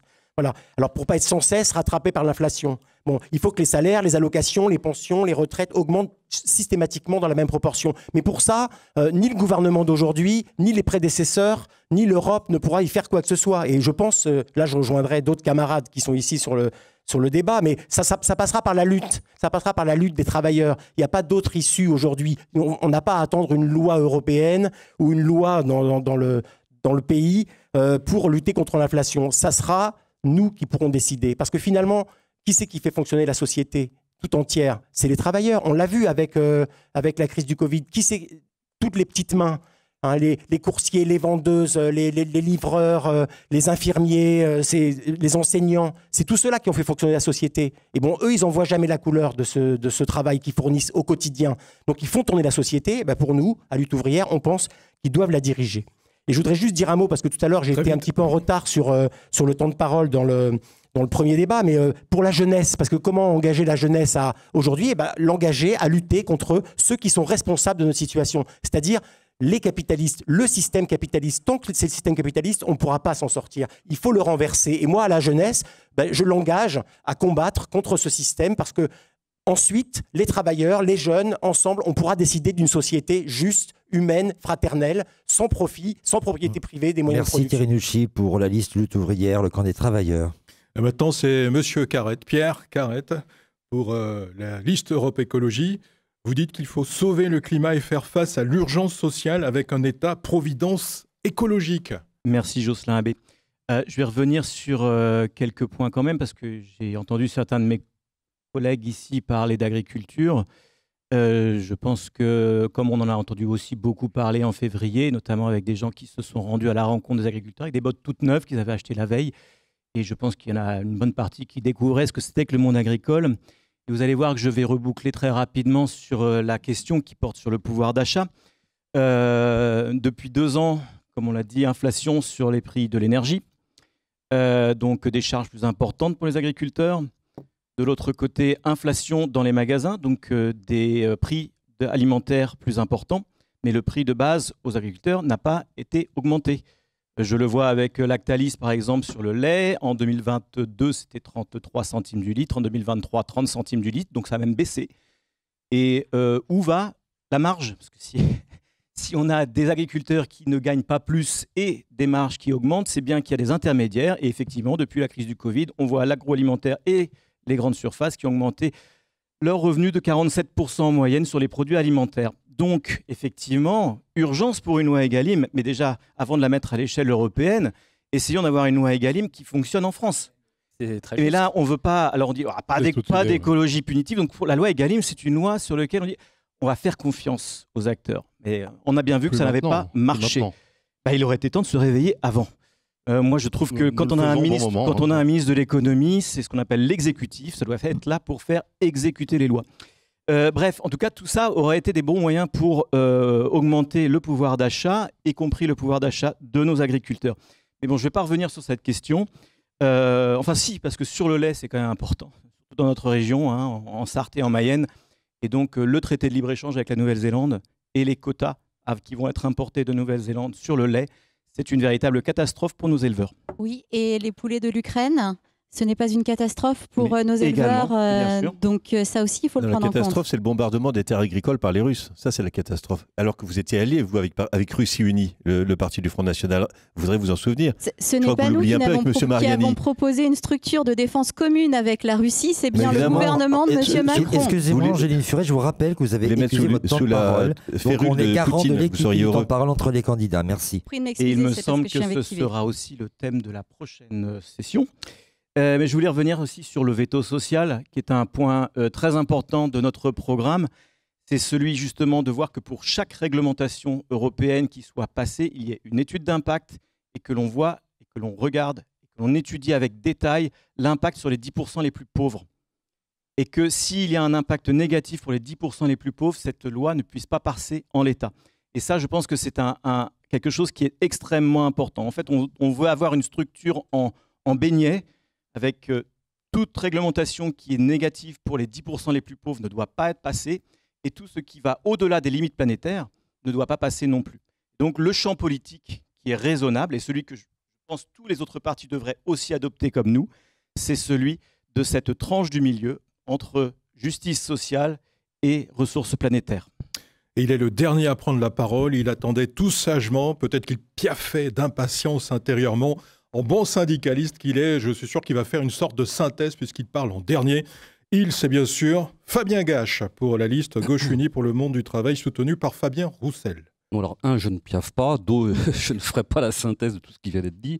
Non, simplement sur répondre à la question de savoir mieux consommer, ça sous-entend, et c'est intrinsèque à mieux produire, c'est intrinsèque au lieu de production, et c'est intrinsèque évidemment à la question du pouvoir d'achat, à la fois de ceux qui produisent et à la fois de ceux qui achètent. Je ne m'étendrai pas parce que ça a déjà été dit, mais on a vu avec ce qui se passe dans l'agriculture les conséquences des traités de libre-échange, où les agriculteurs sont mis en concurrence avec des pays où les règles sociales n'existent pas, où il n'y a pas de normes, où il n'y a pas de contrôle nécessairement sanitaire. Évidemment, ça pose un problème de la qualité, bien sûr, qui est ensuite réimportée. Ça, c'est la première chose. Et puis, c'est aussi les règles de calcul de la PAC qui sont très inégalitaires, puisque si en France, je prends ce qui est public, si les règles de calcul des aides de la PAC représentent en moyenne 74% des revenus des agriculteurs, c'est très inégalitaire, puisqu'on est à 250% quand il s'agit de la filière bovine, ou 16% pour le maraîchage. Donc, il a bien... À la fois, il faut mettre un terme au traité de libre-échange et aussi de repenser la problématique aujourd'hui des aides données par la PAC de manière à ce qu'on puisse garantir des revenus décents et particulièrement aux ceux qui sont les plus fragiles. Je rappelle quand même que d'après 2018, c'est 22% des agriculteurs qui sont considérés dans la pauvreté.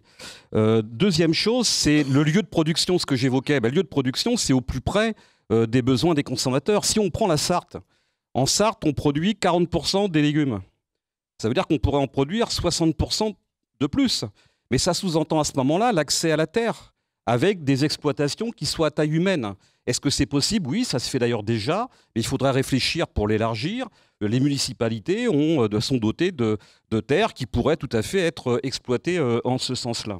Et donc, ça pose la question de l'accès à la terre, l'accès à l'eau, ça pose la question des prêts, du financement, des investissements, etc., etc. Et puis, bien sûr, dernier point, c'est la capacité des consommateurs à pouvoir acheter. Quand on a 9 millions de personnes en France qui sont sous le seuil de la pauvreté, ou 3 millions, c'est 17% du salariat, hein, qui sont au SMIC, bien évidemment, qui ne vont pas pouvoir s'acheter, eux, des produits de meilleure qualité. Donc la question de l'augmentation du pouvoir d'achat, c'est une question fondamentale, qui à la fois nécessite, alors au niveau européen, c'est de mettre fin à la concurrence, et pour le faire, il faut harmoniser vers le haut les conditions sociales de l'ensemble des travailleurs, c'est vrai sur les salaires, sur les conditions de travail. Il faut remettre en cause les niveaux de marge qui sont exigés aujourd'hui dans les multinationales. Si je prends l'automobile, on a largement dépassé les 10%, et c'est d'ailleurs, dans toute l'histoire de l'automobile, ce qu'on n'a jamais connu jusqu'à présent. Et puis, bien sûr, c'est augmenter les salaires, indexer sur l'inflation, et je pense que alors c'est le contrôle, évidemment, et la conditionnalité des fonds publics, notamment pour garantir le bien commun. Merci Fabien Gache. Merci Jocelyn Bay de Radio Prévert. Moi, j'avais juste une petite question à l'attention de Monsieur Boisy, si je peux me permettre. Oui. Parce que vous proposez Egalim en Europe. On pourrait avoir des détails, parce qu'il me semble qu'on va arriver aujourd'hui à l'étude du 4e volet Egalim. On a eu Egalim 1, Egalim 2, Egalim 3, et vous en conviendrez, ces 3 premiers volets n'ont pas empêché la crise agricole que l'on a connue en janvier-février. On est d'accord? De ce fait, c'est cet Egalim producteur de crise que vous voulez importer en Europe? Absolument pas. Alors moi, je ne partage pas évidemment votre analyse. Effectivement, il y a eu plusieurs volets parce que c'est par la concertation. Alors sur l'analyse, je pense que vous serez le seul, là, pour le coup, qui sont passés à côté de cette crise majeure. Alors, moi, je ne partage pas du tout ce que vous dites. Effectivement, il y a plusieurs volets parce qu'il faut savoir aussi, par la concertation, par la compréhension, améliorer les choses. Une bonne idée, parfois peut-être excellente, est très difficilement applicable. Et c'est ce qui s'est passé. Donc là, je pense que personne ne vous dira qu'on ne peut pas transposer Egalim au niveau européen, avec dans son esprit, cette loi est essentielle, hein, le partage du revenu entre le producteur, la personne qui le commercialise, mais il faut effectivement contrôler, et c'est ce que nous faisons, et ce que nous comptons faire au niveau européen. Oui. Merci beaucoup. On va faire le point sur le temps de parole. Voilà, vous avez pratiquement... Vous êtes pratiquement à égalité sur votre temps de parole. Un petit temps d'avance quand même pour Angéline Furet qui représente la France, revient avec Jordan Bardella et Marion Le Pen. Marion Maréchal, Marine Le Pen, excusez-moi. Je représente le Rassemblement national. Oui, je comprends. Mais c'est vrai que les uns ayant été... Enfin, vous voyez ce que je veux dire. Oui. C'est pour m'excuser. Hein. Mais on voit très très bien, Monsieur Breteau, vous êtes tout à fait excusé.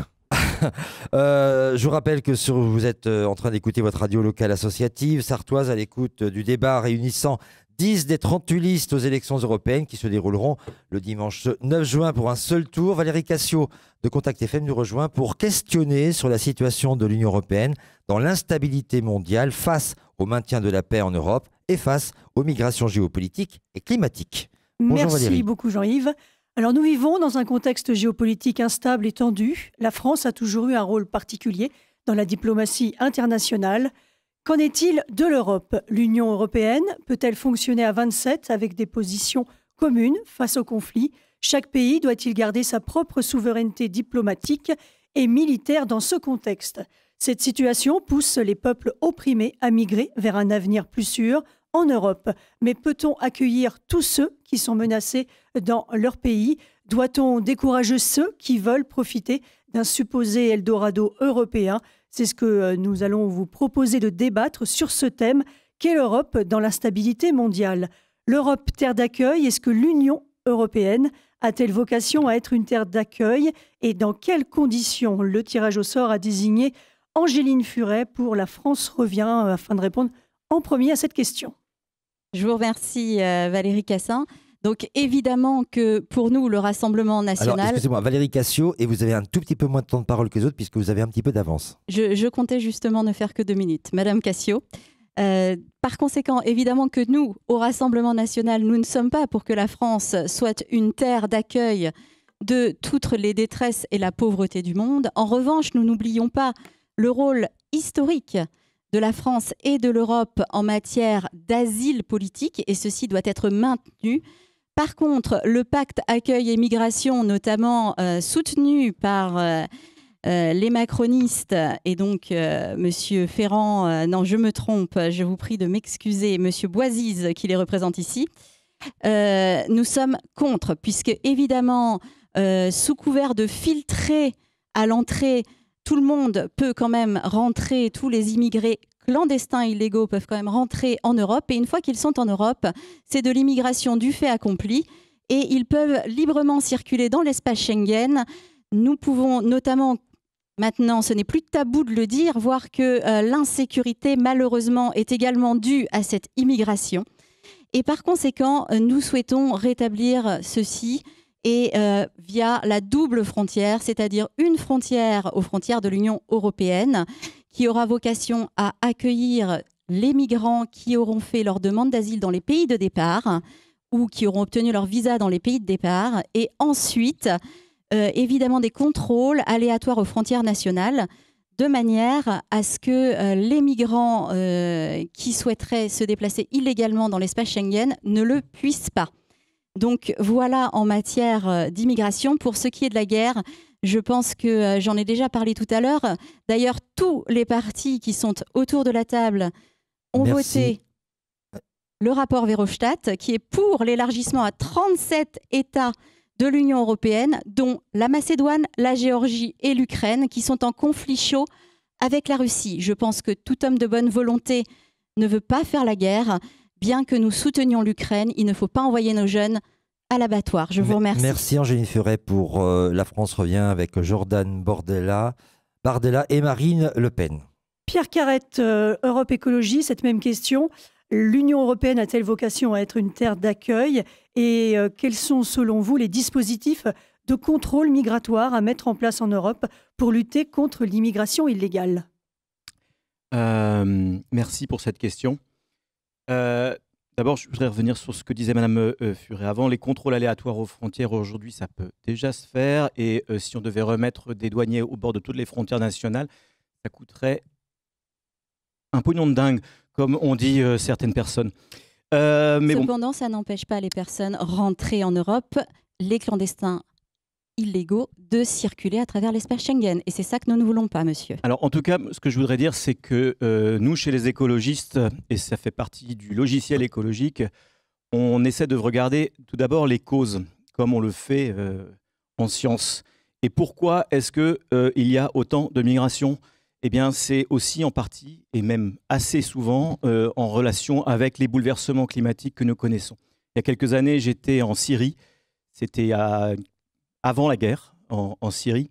Et j'ai parlé avec des personnes âgées qui m'ont dit « Ah, bah, la montagne là-bas, on l'appelle le vieux sage. » J'ai dit « Pourquoi le vieux sage ?» Parce qu'il est toujours blanc, parce qu'il y a de la neige éternelle sur le sommet de la montagne. Je dis bah, « Là, il n'y en a pas. » Il dit « Non, depuis quelques années, il n'y en a pas. D'ailleurs, on n'a plus d'eau pour nos champs. » Et en fait, on sentait déjà à cette époque la guerre se profiler, parce que les jeunes ne pouvaient plus être en campagne, l'agriculture ne fonctionnait plus, et c'est le fuel, c'est le carburant de toutes ces crises par la suite. Et ensuite, on récolte ce qu'on a semé, entre guillemets. Donc, pourquoi est-ce qu'il y a une telle pression migratoire aujourd'hui? Elle est aussi due à toutes ces bouleversements climatiques qui sont dus à nos modes de vie. Ce qui ne veut pas dire, bien entendu, d'ouvrir les frontières entièrement, mais en tout cas d'avoir une humanité lorsque l'on répond à ces crises, de traiter les gens avec dignité, d'empêcher que la Méditerranée devienne un cimetière marin et de faire tout en sorte pour que ce fardeau soit partagé à l'échelle de l'Union européenne. Moi, je vois la France qui est autour de moi, elle est bigarrée, elle est métissée, elle est riche de beaucoup de cultures, et c'est la France qui me plaît. Je n'ai pas envie d'une France qui se racornit. Et je pense qu'on a largement les moyens d'accueillir aujourd'hui, et pour notre économie, et pour notre culture, un certain nombre de ces personnes qui sont en extrême souffrance et qui n'ont pas eu d'autre choix que de prendre celui de la route. Merci beaucoup, Pierre Carrette. Olivier de la Bouillerie, l'Europe, terre d'accueil. Alors vous savez, à la campagne, on ne voit pas de migrants. Mais j'ai rien contre le fait que des gens qui vivent ou qui survivent ne viennent pas en France. Nous, on voit que des migrateurs, mais on n'a pas le droit de les chasser parce que les écologistes ne veulent pas qu'on les chasse, alors qu'ils sont détruits là-bas quand ils arrivent au Danemark. Voilà ce que je peux vous dire. La guerre, moi, ça me scandalise. Au XXIe siècle, qu'on soit en train encore de s'entretuer comme on le voit tous les jours. Mes grands-parents, mes grands-pères ont été à la guerre, il y en a qu'un qui est revenu. Mon père est à la guerre, heureusement qu'il est revenu, sans ça je ne serais pas là. Donc, si vous voulez, moi et Alliance Rurale est farouchement opposé à la guerre. Alors, quand on voit que Joe Biden, notre président de la République et tout ça, n'arrivent pas à se mettre d'accord, moi, au niveau européen, je ne vois pas ce qu'on peut faire à notre niveau. Donc, Alors, enfin, je suis scandalisé par Vous la dites guerre. qu'il n'y a pas de migrants à la campagne, mais on peut voir que dans les taux de vote, les pourcentages vont quand même sur les partis les plus extrêmes, et donc opposés, on va dire, aux migrants ou aux populations. Moi, j'ai rien contre les migrants. S'il en vient à la campagne, on leur donnera un petit jardin et tout ça, il n'y a pas de problème. Même le problème du lait, on pourra leur donner une vache. Ces votes. Non, mais il n'y a aucun problème pour les migrants, si vous voulez. Mais nous, à la campagne, on a plus des cas sociaux qui nous posent sûrement plus de problèmes que les migrants. Christophe Rouillon, l'Europe pour vous, terre d'accueil, oui ou non? Je veux dire qu'on a un langage fleuri aujourd'hui, et avec des exemples qui nous interpellent d'une certaine façon, mais effectivement, l'Europe, c'est un espace qui se veut un espace de paix et de stabilité.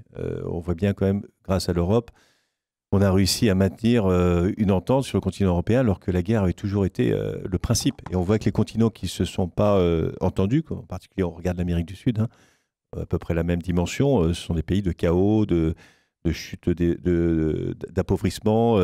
Et voilà, donc l'Europe a réussi à se consolider elle-même, mais est-ce qu'elle arrivera à devenir une puissance mondiale de stabilité? Ça, c'est le grand enjeu. Ursula von der Leyen avait annoncé une présidence géostratégique. On voit bien que malheureusement la situation internationale a percuté cette volonté. Donc déjà sur l'Ukraine, on a réussi à s'unir alors qu'on n'avait pas réussi à le faire.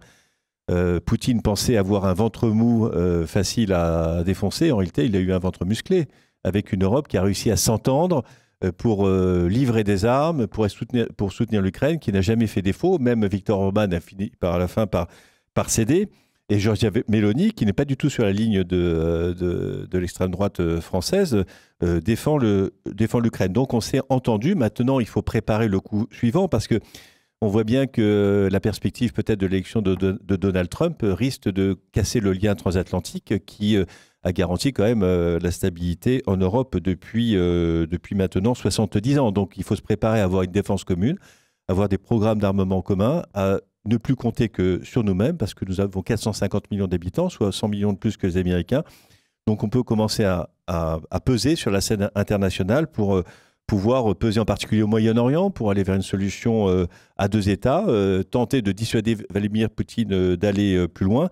Et sur la question de l'immigration, l'Europe a réussi quand même à s'entendre, puisque l'accord a eu lieu il y a quelques jours, sur un pacte asile-immigration qui permet aux frontières de pouvoir filtrer et de pouvoir faire entrer uniquement ceux qui en ont besoin. Et alors pour terminer sur une note d'humour quand même, Madame la représentante de Jordan Bardella réinvente l'eau chaude, et je pense Bardella aussi, parce que quand elle dit double frontière, ça veut dire qu'il y a une frontière aux frontières de l'Europe et ensuite contrôle aléatoire. C'est exactement ce qui se passe actuellement dans le cadre de Schengen. Donc ceux qui étaient tentés de voter pour l'extrême droite parce qu'il y allait avoir la double frontière, c'est pas la peine puisque c'est déjà en place. Monsieur Rouillon, donc, si Fabrice je crois qu'il ne faut pas non plus s'énerver et inquiéter les gens inutilement parce que Schengen, c'est parce qu'il a des milliers de morts sur le dos. J'ai milliers de morts sur le dos en Méditerranée.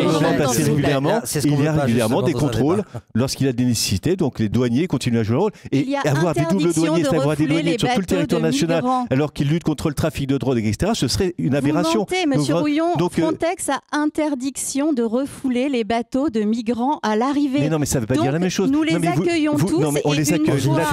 L'accord du pacte de libre-échange, c'est de les mettre dans un endroit où ils vont te contrôler, enregistrer, et pas refouler évidemment à la mer, ça ce serait inhumain, mais par contre de pouvoir accueillir ceux qui le doivent, qui sont en situation d'asile, et puis les autres de les raccompagner à la frontière ou dans des pays sûrs. Merci Christophe Rouillon, merci, on continue. Thierry Nouchy pour Lutte ouvrière, le camp des travailleurs, votre avis sur ce point? Écoutez, l'Union européenne, garante de la paix sur le continent depuis qu'elle existe, c'est quand même, faut le dire vite. Faut le dire vite, parce que rien que sur le sol européen, on a quand même eu la guerre dans l'ex-Yougoslavie. Et à l'époque, les grands pays européens comme la France ou l'Allemagne ont encouragé leurs alliés respectifs dans leur nationalisme et dans leur séparatisme. La Serbie n'est pas dans l'Union. Oui, non, bien sûr, mais la Yougoslavie fait partie de l'Europe. La France, elle a mené quand même une guerre coloniale, une sale guerre coloniale en Algérie. Alors, l'Algérie, c'était la France, comme le disaient certains à une époque. Elle l'a menée aussi par par puissance interposée au Nigeria dans la fameuse guerre du Biafra dans la fin des années 60, le début des années 70. Alors, bon, aujourd'hui, la guerre, elle est en Ukraine. Donc, effectivement, l'Europe, comme garante de la paix, faut le dire, effectivement. C'est pas l'Europe qui est responsable, quand même, il ne faut pas exagérer. Non. Il y a quand même un pays agressé. Oui, très bien. Non, mais Macron, lui-même, chef d'État en tête, il fait même plus semblant d'être pacifiste, puisqu'il en appelle en permanence à la guerre. Il l'a... sur toutes les... Absolument pas. Il faut se mettre en ordre de bataille pour mener la guerre, sans quoi l'Union européenne va mourir. Voilà. Alors, les grandes puissances européennes, elles sont un peu embêtées quand même parce qu'elles n'ont pas les moyens de leur ambition. Oui, je suis internationaliste, bien sûr. Il faut défendre les Ukrainiens. Donc, oui. L'Union européenne apporte quand même sa contribution à l'évolution guerrière, puisqu'elle a débloqué 500 millions d'euros pour favoriser la production d'armement. Donc, c'est quand même un problème. L'UE n'est pas du tout porteuse de paix. Voilà. Et pour aller plus loin, le capitalisme, il porte en lui la guerre comme la nuée porte l'orage. C'est Jean Jaurès, chers camarades socialistes. Bon, alors non, l'Union européenne, c'est le capitalisme. Oui, c'est le capitalisme. Alors justement, dans le cadre de ce capitalisme, nous, ce qu'on dit, c'est pas de frontières entre les travailleurs. Parce que depuis 2014, on a dénombré quand même près de 30 000 morts. Donc de migrants qui sont morts en Méditerranée. Alors les gardes frontières, les barbelés, les camps de rétention, tout ce qui se remet en place aujourd'hui et qui nous fait nous fermer nos frontières face aux migrants et à leur situation dont les grandes puissances quand même sont prioritairement responsables dans le monde. Et puis on dit une deuxième chose, même patron, même combat. Parce que dans les grandes multinationales qui ont des usines partout dans le monde, les grands groupes automobiles par exemple comme Renault et Fabien Gache me démentira pas, ou Stellantis, ils ont délocalisé une partie de leur production en Europe de l'Est, en Pologne, en Roumanie, pour y trouver une main d'œuvre moins chère mais qualifiée. Donc les capitalistes, ils exploitent les travailleurs partout, donc aux travailleurs de se défendre partout contre leurs capitalistes. Ça, c'est le message que nous, on a envie de faire passer. Pas de frontières entre les travailleurs et même patron, même combat. Merci Thierry Nouchy. Mathieu Ferrand pour la droite, pour faire entendre la voix de la France en Europe. On le voit très bien que la défense européenne est une priorité que nous devons avoir pour les 5 ans à venir. On ne peut pas rester insensible et puis seul face aux enjeux qui sont les nôtres. Et pour cela, je pense que ça passe déjà par le fait de consolider plutôt que d'élargir l'UE. Et quand j'entends ça, je pense à l'Ukraine, la Moldavie, la Géorgie ou encore les pays des Balkans. Aujourd'hui, il faut mieux qu'on noue des partenariats extrêmement solides avec ces pays et qu'on développe justement le statut d'État associé à l'UE plutôt que les intégrer aujourd'hui. Parce que, encore une fois, il faut aujourd'hui, face aux enjeux, le consolider et non pas l'élargir. Après, il y a aussi quelques chiffres qui sont probants. Durant les 20 dernières années, on constate que les dépenses des États membres dans le domaine de la défense, en ce qui concerne l'Europe, n'ont augmenté que de 20%, quand les USA, eux, c'est 65%, la Russie 300% et la Chine 600%. Donc je pense qu'il y a une urgence à déjà relocaliser et développer une industrie de défense européenne. Et puis, on l'a vu, et c'est aussi quelque chose qui Il y a urgence à préparer la guerre, donc, selon vous? Non. C'est ça l'urgence qui, aujourd'hui... On prépare une défense. Je vous rassure, on prépare une défense, on ne prépare pas une attaque. D'accord, très bien. Mais si vous produisez des armes, c'est afin de les utiliser. Civis pacem parabellum. Pas forcément. Je vous rappelle que la dissuasion nucléaire, on n'a pas utilisé l'arme nucléaire. Oui, mais attendez, parce que si les va-t-en-guerre continuent sur ce chemin, nous pourrions avoir une belle démonstration dans les mois qui viennent, malheureusement. Mais moi, je m'oppose complètement à cette idée de la prolifération des armes. Si vous ne menez pas des exercices de coopération, comme c'est le cas en Europe de l'Est ou en Europe du Nord, vous ne faites rien. Vous ouvrez les portes et vous dites, allez-y. Personne ne peut croire qu'il y aura une issue, en tout cas une paix qui puisse passer par la guerre. Ça, tout le monde doit s'opposer à cette idée. Et tout le monde doit s'opposer à l'idée qu'il y ait un jour une prolifération des armes ou une prolifération de la guerre. C'est à ça que conduit la prolifération des armes, à la prolifération de la guerre. Aujourd'hui, il y a la voie de la construction d'une paix. C'est vrai en Ukraine, c'est vrai au Proche-Orient, mais cette construction de la paix, elle doit passer par des canaux diplomatiques, de proche en proche. Et nous devrions mettre notre intelligence au service de la construction des voies diplomatiques, nous permettant de trouver des voies pacifiques. Sont parfois fermées. Le problème, c'est que Poutine ne respecte pas. Merci, ça compte sur votre temps de parole, on est d'accord. Mathieu Ferrand. Non, mais je disais, vous parliez de diplomatie, effectivement, la France est le deuxième réseau diplomatique mondial, mais il faut le reconnaître. Quand vous parlez face à M. Poutine, il n'y a pas de dialogue possible, il n'y a plus de dialogue possible, il ne comprend que la force. Donc, la solution, c'est la guerre. Non, ce n'est pas la guerre. Mais encore une fois, on vous parle de dissuasion. On ne parle pas de guerre. On vous parle de préparer une défense, pas une attaque. Encore une fois. Je pense qu'il faut faire la différence quand même. Alors, pour vous, la façon dont on sort justement de cet affrontement, c'est en préparant notre arsenal.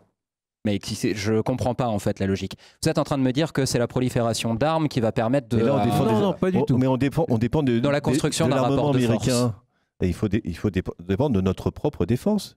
Et on va effectivement se fortifier pour ne pas avoir à l'utiliser. Mais oui, mais et alors quelles sont vos propositions pour la création d'une diplomatie de paix?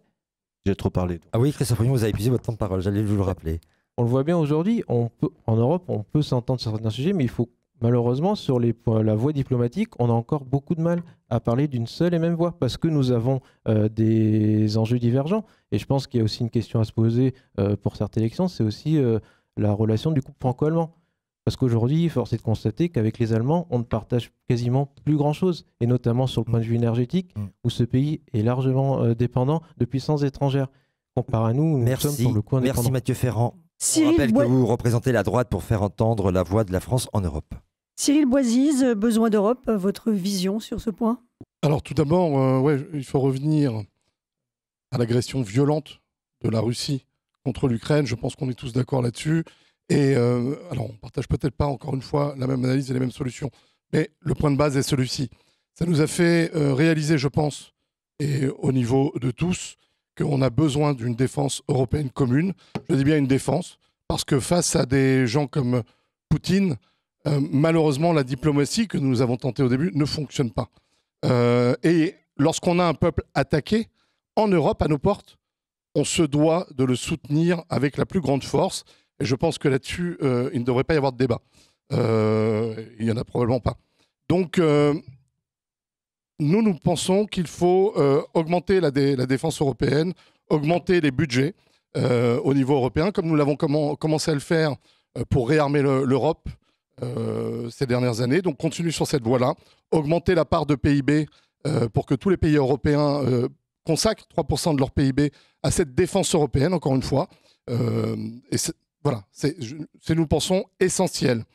Bien sûr, il faut agir pour la paix au niveau diplomatique. Je pense que nous le faisons. Emmanuel Macron l'a fait, et sur tous les fronts. Et vu par nos partenaires européens et internationaux comme étant une personne importante sur la scène internationale, avec une voix équilibrée sur tous les sujets et pragmatique, puisque quand on parle de diplomatie, c'est vraiment essentiel de garder une neutralité pour arriver à une action concrète et pas uniquement, je dirais, des slogans. C'est trop important pour cela, pour faire de la politique. Donc, voilà notre programme, un réarmement de l'Europe. Vous citiez les États-Unis, ils dépensent 800 milliards par an dans leur défense, lorsque l'Europe n'en dépensait que 270 milliards. Donc, c'est essentiel de nous mettre à niveau pour être indépendants. Et je le répète, c'est essentiel d'être indépendant, de ne pas compter sur les autres pour notre défense et pour notre diplomatie. Merci Cyril Boisise. On rappelle que vous représentez la liste Besoin d'Europe. Raymond de Malherbe, La France fière, menée par Marion Maréchal. Oui, merci Raymond de Malherbe. Donc je prends la parole. J'étais président de la Chambre de commerce française à Taïwan. Donc j'ai une certaine vision. Alors je m'élève évidemment contre le discours belliciste habituel et incompétent du RN, Madame Furet, qui traite la Chine communiste comme un ennemi. Je l'ai d'ailleurs entendu de cadre.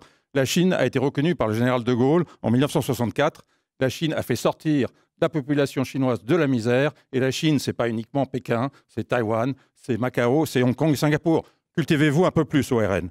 Alors, en ce qui concerne ce qu'a dit M. Carré, je ne suis pas tout à fait d'accord avec lui, même s'il a en partie raison. La Syrie, certes, souffre de problèmes climatiques, mais souffre surtout de divisions entre les musulmans. Parce qu'à la même niveau géographique, vous avez Israël, qui se porte très bien, sauf quand ils sont sous attaque terroriste, et l'Arabie Saoudite qui n'envoie pas des immigrés. État musulman tout de même que l'on ne colporte pas ce genre de choses. Et l'Arabie Saoudite qui n'envoie pas d'immigrés, qui est au même niveau.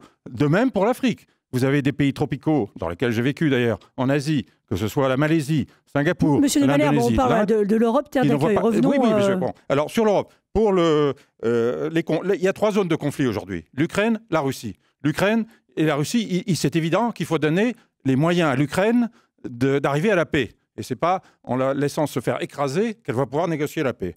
Pour ce qui est des guerres islamiques en Afrique et au Moyen-Orient, enfin, il y a 3 centres de conflit dans le monde, l'Ukraine, la Russie, le Moyen-Orient, le Proche-Orient et l'Afrique, qui sont surtout des guerres liées à la pauvreté et aussi à l'islam, au conflit islamique. Et la troisième zone qu'il ne faut pas oublier, c'est l'Amérique latine. C'est-à-dire qu'on parle de zones où il y a plus de 10 000 morts par an. L'Amérique latine, c'est quoi? C'est le narcotrafic. Et ça, je crois qu'il faut en parler en France, car nous avons eu l'affaire Amra il y a maintenant 15 jours, personne n'en a parlé. Alors, j'aimerais commencer d'ailleurs par dire que ceux qui doivent donner l'exemple dans cette guerre contre les narcotrafiquants, c'est nos élites. C'est tous les cocaïnomanes qui sont au CAC 40, c'est les cocaïnomanes qui sont à l'Assemblée nationale. Attention à la diffamation quand même. Au Sénat. Je suis désolé, le sénateur Guerriot, voilà. C'est une affaire qui est proche de nous. Enfin, un sénateur, c'est pas tous les sénateurs non plus. Donc, non, je dis les. Voilà. Donc il y en a. Il y a également des maires qui ont été pris la main dans le sac récemment, à Vallon. Alors, les problèmes sont complexes, mais il faut des sanctions. Comment? Moi, je ne consomme pas de cocaïne. Donc, non, je sais bien, moi non plus. Je suis élu d'ailleurs aussi. On n'a pas besoin de ça. Merci. Donc, non, mais ce que je veux dire, c'est que c'est très facile de taper sur les petits dealers de drogue, mais il ne faut pas oublier que l'exemple vient d'en haut et qu'il faut des sanctions sur des gens qui consomment de la drogue. D'accord, mais sur la paix, on aimerait bien vous entendre aussi. Alors, sur la paix, moi, ce que nous proposons, nous, c'est de revenir à une politique de non-alignement. C'est-à-dire une diplomatie française, non pas une diplomatie européenne, parce que la diplomatie européenne est impuissante.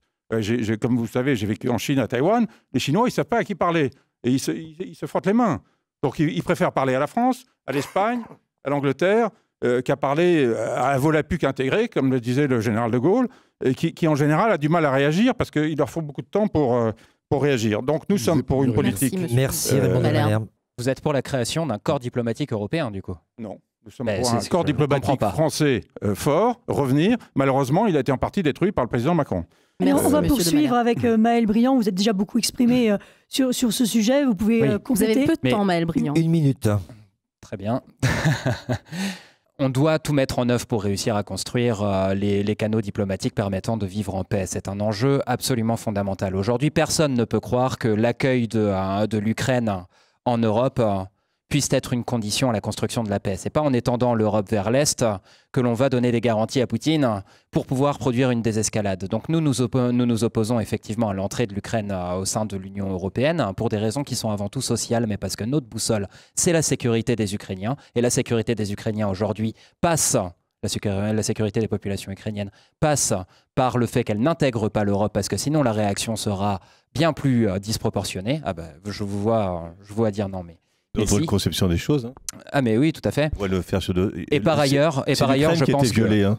Ah mais de toute façon, c'est très clair. Alors là-dessus, il n'y a aucune discussion, je vous rassure. Il y a un agressé, un agresseur. En tout état de cause, l'agressé se défend et veut avoir un avenir européen, qu'il est responsable et qui va aggraver cette situation en voulant avoir un avenir européen. Bien entendu, mais Monsieur Macron disait hier qu'il ne faut pas reconnaître l'État de Palestine dans l'émotion. Eh bien nous, de façon plus raisonnable, nous disons il ne faut pas accueillir l'Ukraine au sein de l'Union européenne par émotion non plus.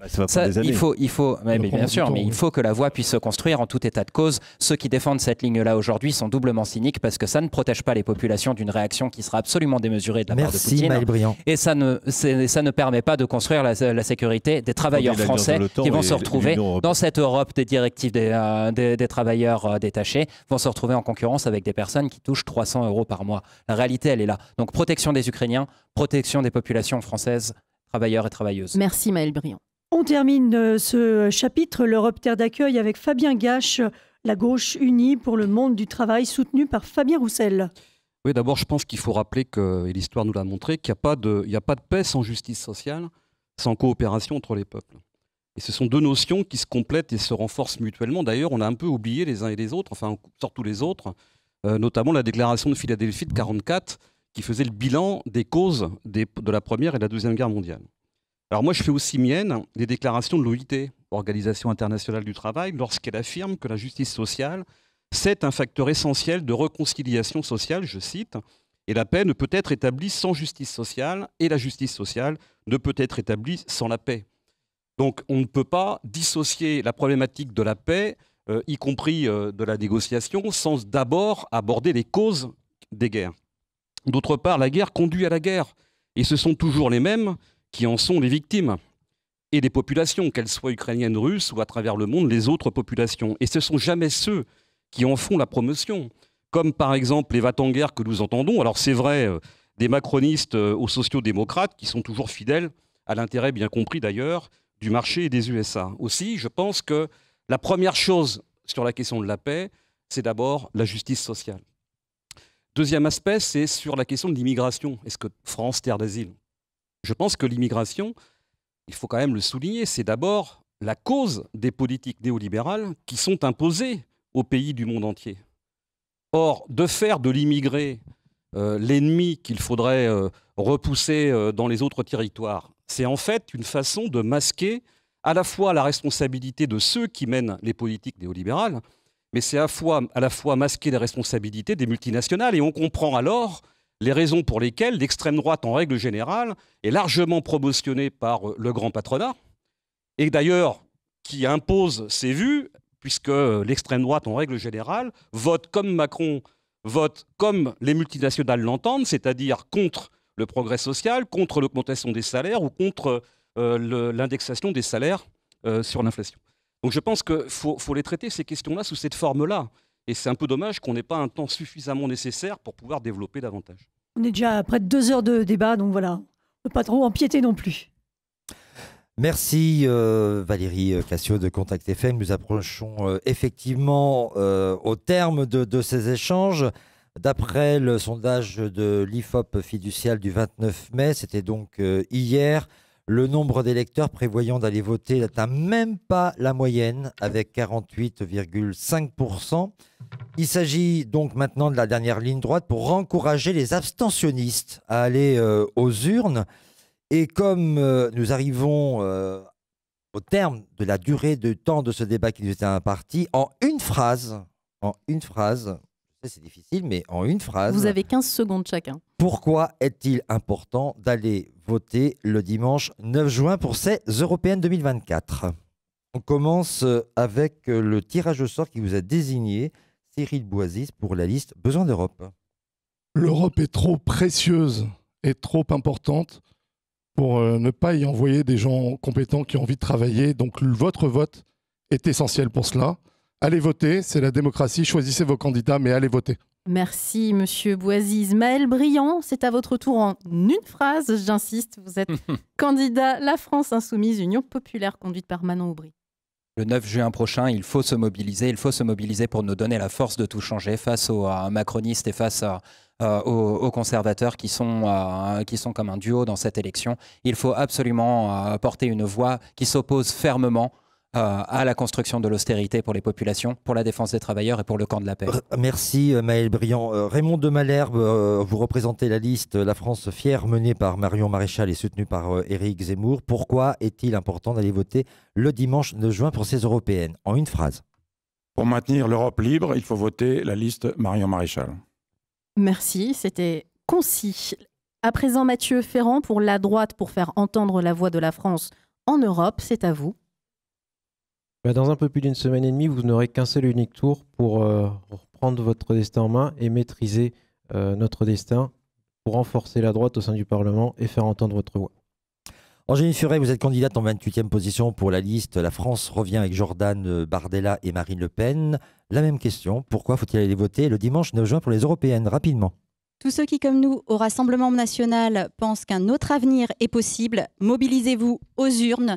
Ne dispersez pas vos votes pour maximiser les intérêts de la France au Parlement européen. Votez Jordan Bardella. Merci. Pierre Carrette, vous êtes candidat en 22e position sur la liste Europe Écologie, conduite par Marie Toussaint, c'est à vous. Voilà. Ne laissez pas les autres choisir votre futur pour vous. Allez voter. Et l'écologie plus tard, c'est souvent l'écologie trop tard. Christophe Rouillon, représentant la liste Réveiller l'Europe, conduite par Raphaël Glucksmann. Pourquoi faut-il aller voter le dimanche 9 juin pour ces européennes 2024 ? Unis dans la diversité, européens, dans l'Union européenne, on est plus fort, plus solidaire, plus heureux ensemble. Votez pour la social-démocratie, votez Raphaël Glucksmann. Merci Christophe Rouillon. À présent, Thierry Nouchy, vous êtes représentant de la liste Lutte ouvrière, le camp des travailleurs, conduite par Nathalie Arthaud. Les élections ne changent pas la vie, mais elles permettent de s'exprimer. Et en votant pour la liste Lutte ouvrière, on peut affirmer fièrement sa confiance dans la capacité de la classe ouvrière de renverser le capitalisme. ce système fauteur de crise et de guerre et de bâtir une société débarrassée des frontières, de l'exploitation. Merci Thierry Nuchy. Olivier de la Bouillerie, vous êtes candidat en 43e position sur la liste Alliance Rurale conduite par Jean Lassalle.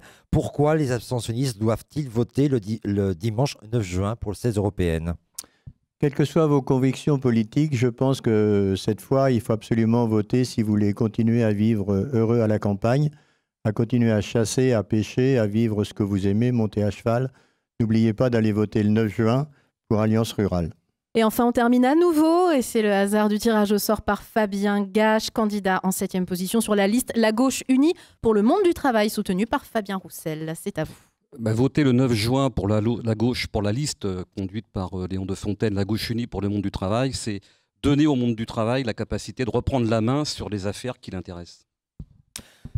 Merci à chacune et chacun d'entre vous pour cet effort de respect, de temps de parole. 28 autres listes, s'il vous plaît. On termine, Monsieur de Malherbe, si on peut terminer au micro.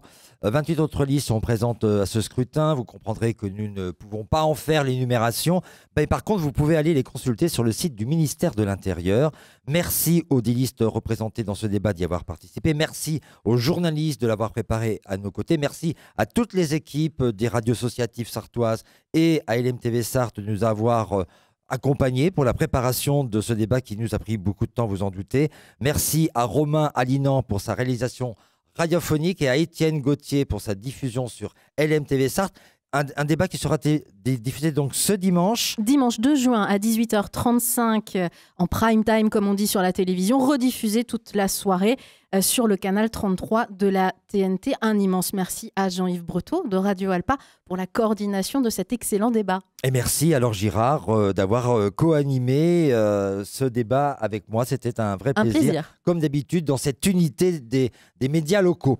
Merci à l'AMJC Jacques Prévert et au kiosque Prévert de nous avoir accueillis à la maison de quartier Moustaki au Mans. On vous invite d'ailleurs à venir voir en ce lieu jusqu'au 11 juin l'exposition L'Europe au quotidien en France qui est mise en place par la Maison de l'Europe Le Mans-Sarthe pour savoir comment l'Union européenne intervient au plus près de nous pour améliorer et investir dans notre quotidien. Et n'oubliez pas d'aller voter le 9 juin. Dimanche 9 juin pour décider de l'avenir de l'Union européenne et pour que vive la démocratie. N'oubliez pas que chaque voix compte. Votez.